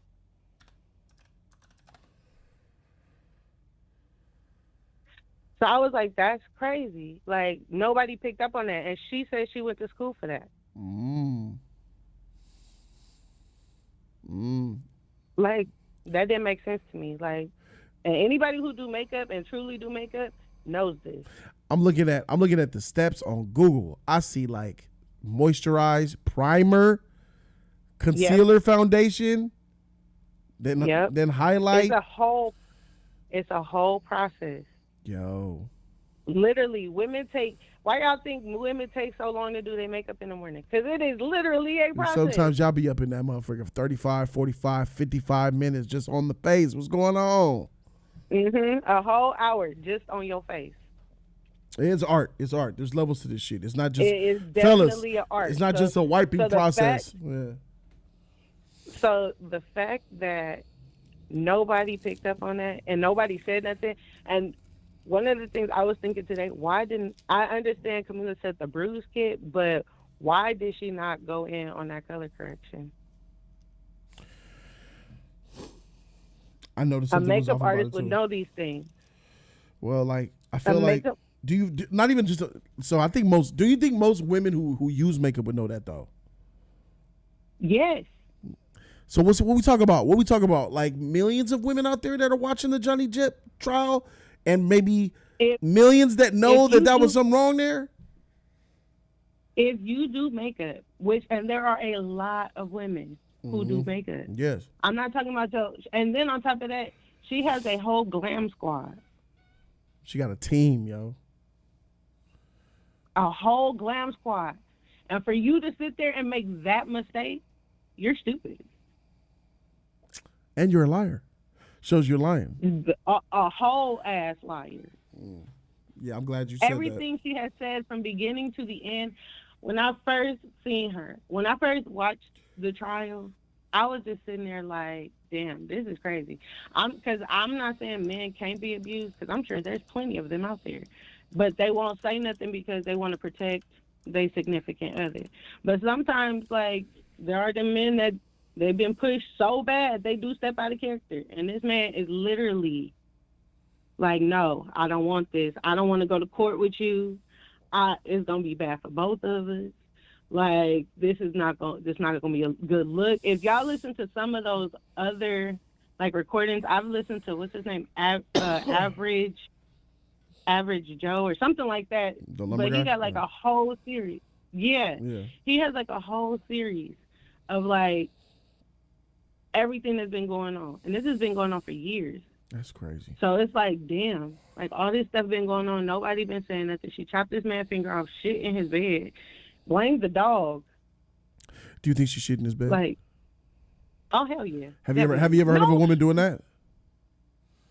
I personally have never heard of a woman doing it. But if you that mad and that scorned, you willing to do anything. Look at the shit that she's been doing. Please. Would you do something like that?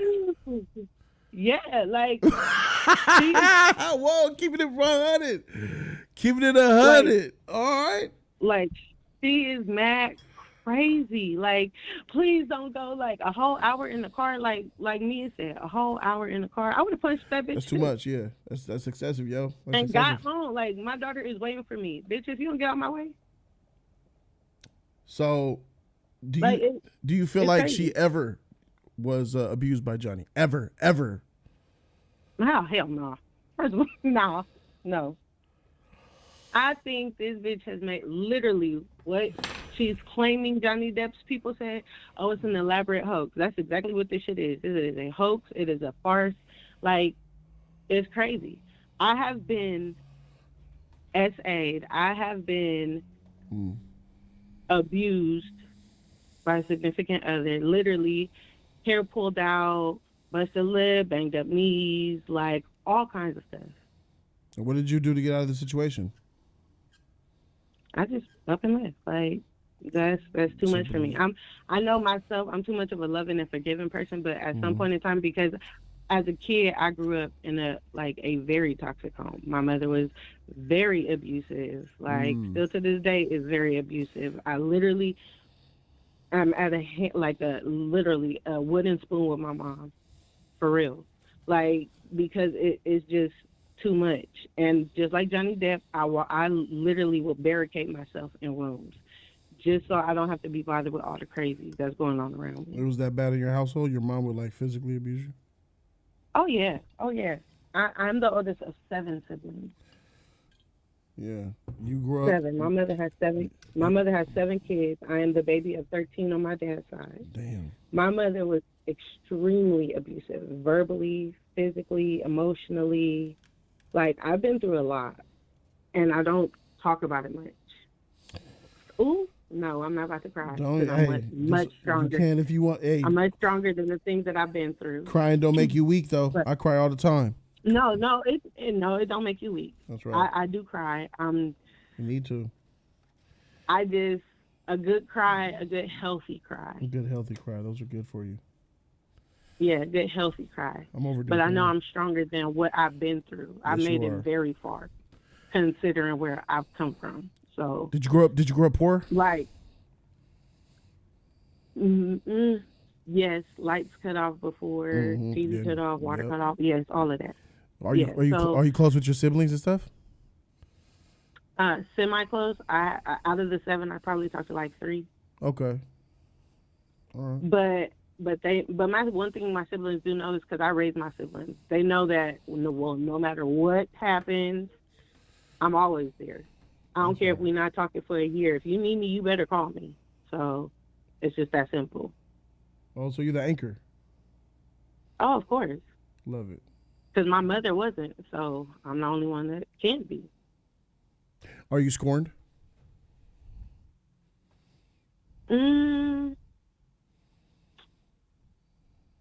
Honestly, I wouldn't say scorned. I think what it is I have my moments where it's just like it overtakes me to where I can't handle it.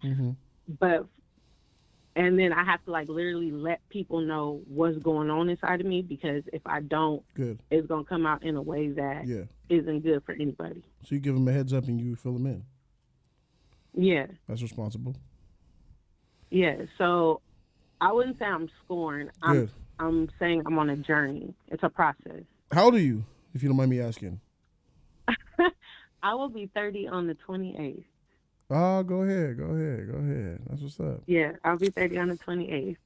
But I've come a long way. I'm truly a forgiving person. No matter everything I've been through, one thing I can say, I'm truly forgiving. So somebody like yourself who's been through violence in the household, when you see a lying, manipulative bitch like Amber Heard on the stage just woofing and making them faces and lying, how does that make you feel?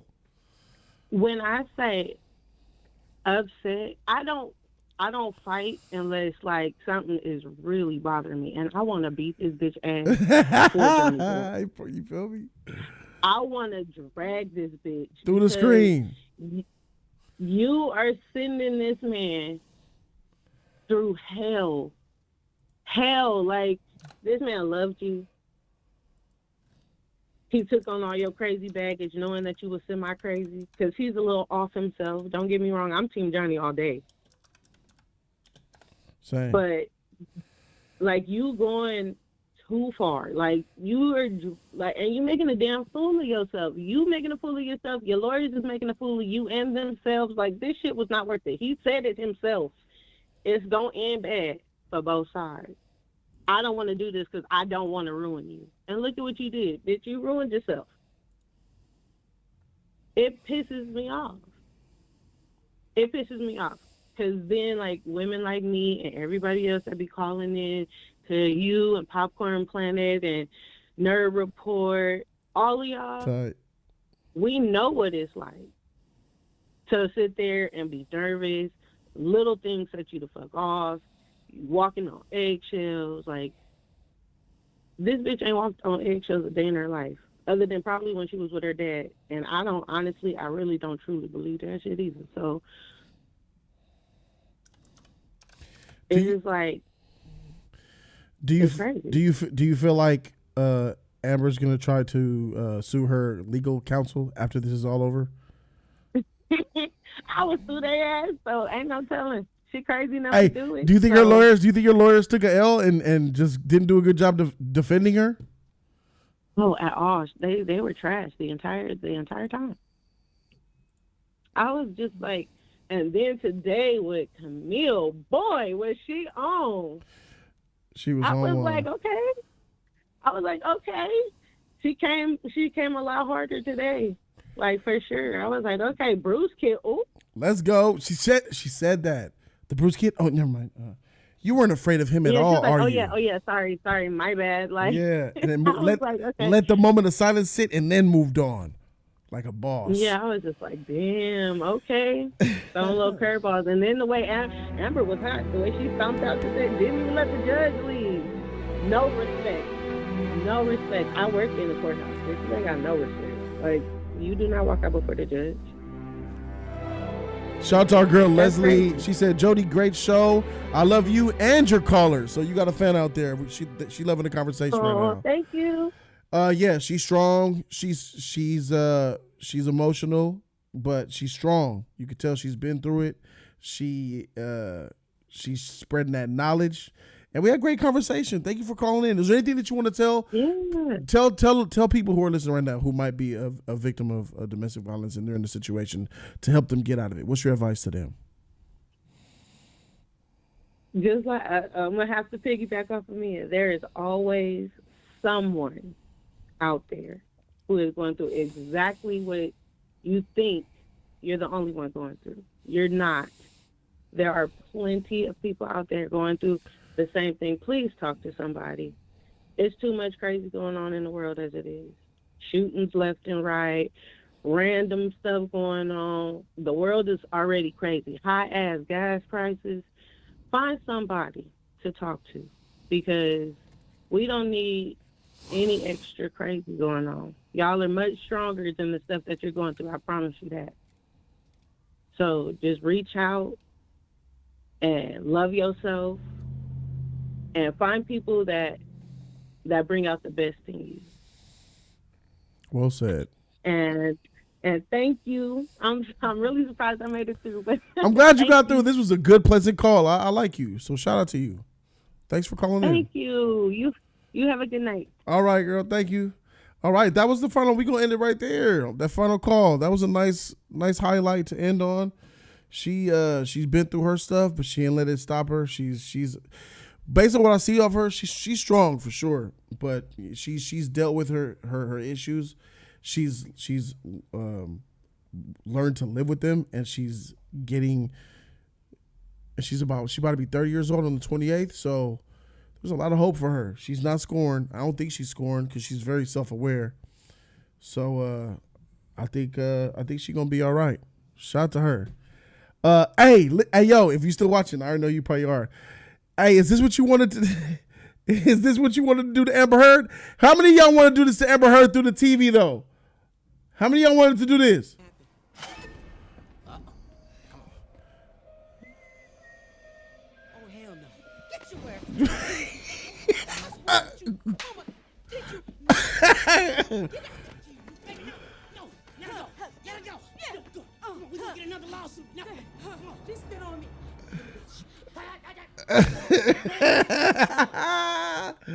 Shout out to y'all. Shout out to the callers for calling in. Great show. Guys, I need you guys to be aware that I will be live at 9 a.m., not 6 a.m. when it starts. I'm in the West Coast. I'm in LA. So that shit is on the East Side. I physically can't be here at 6 a.m. to cover the trial, but I do cover it at 8:30, which is 11:30 Eastern.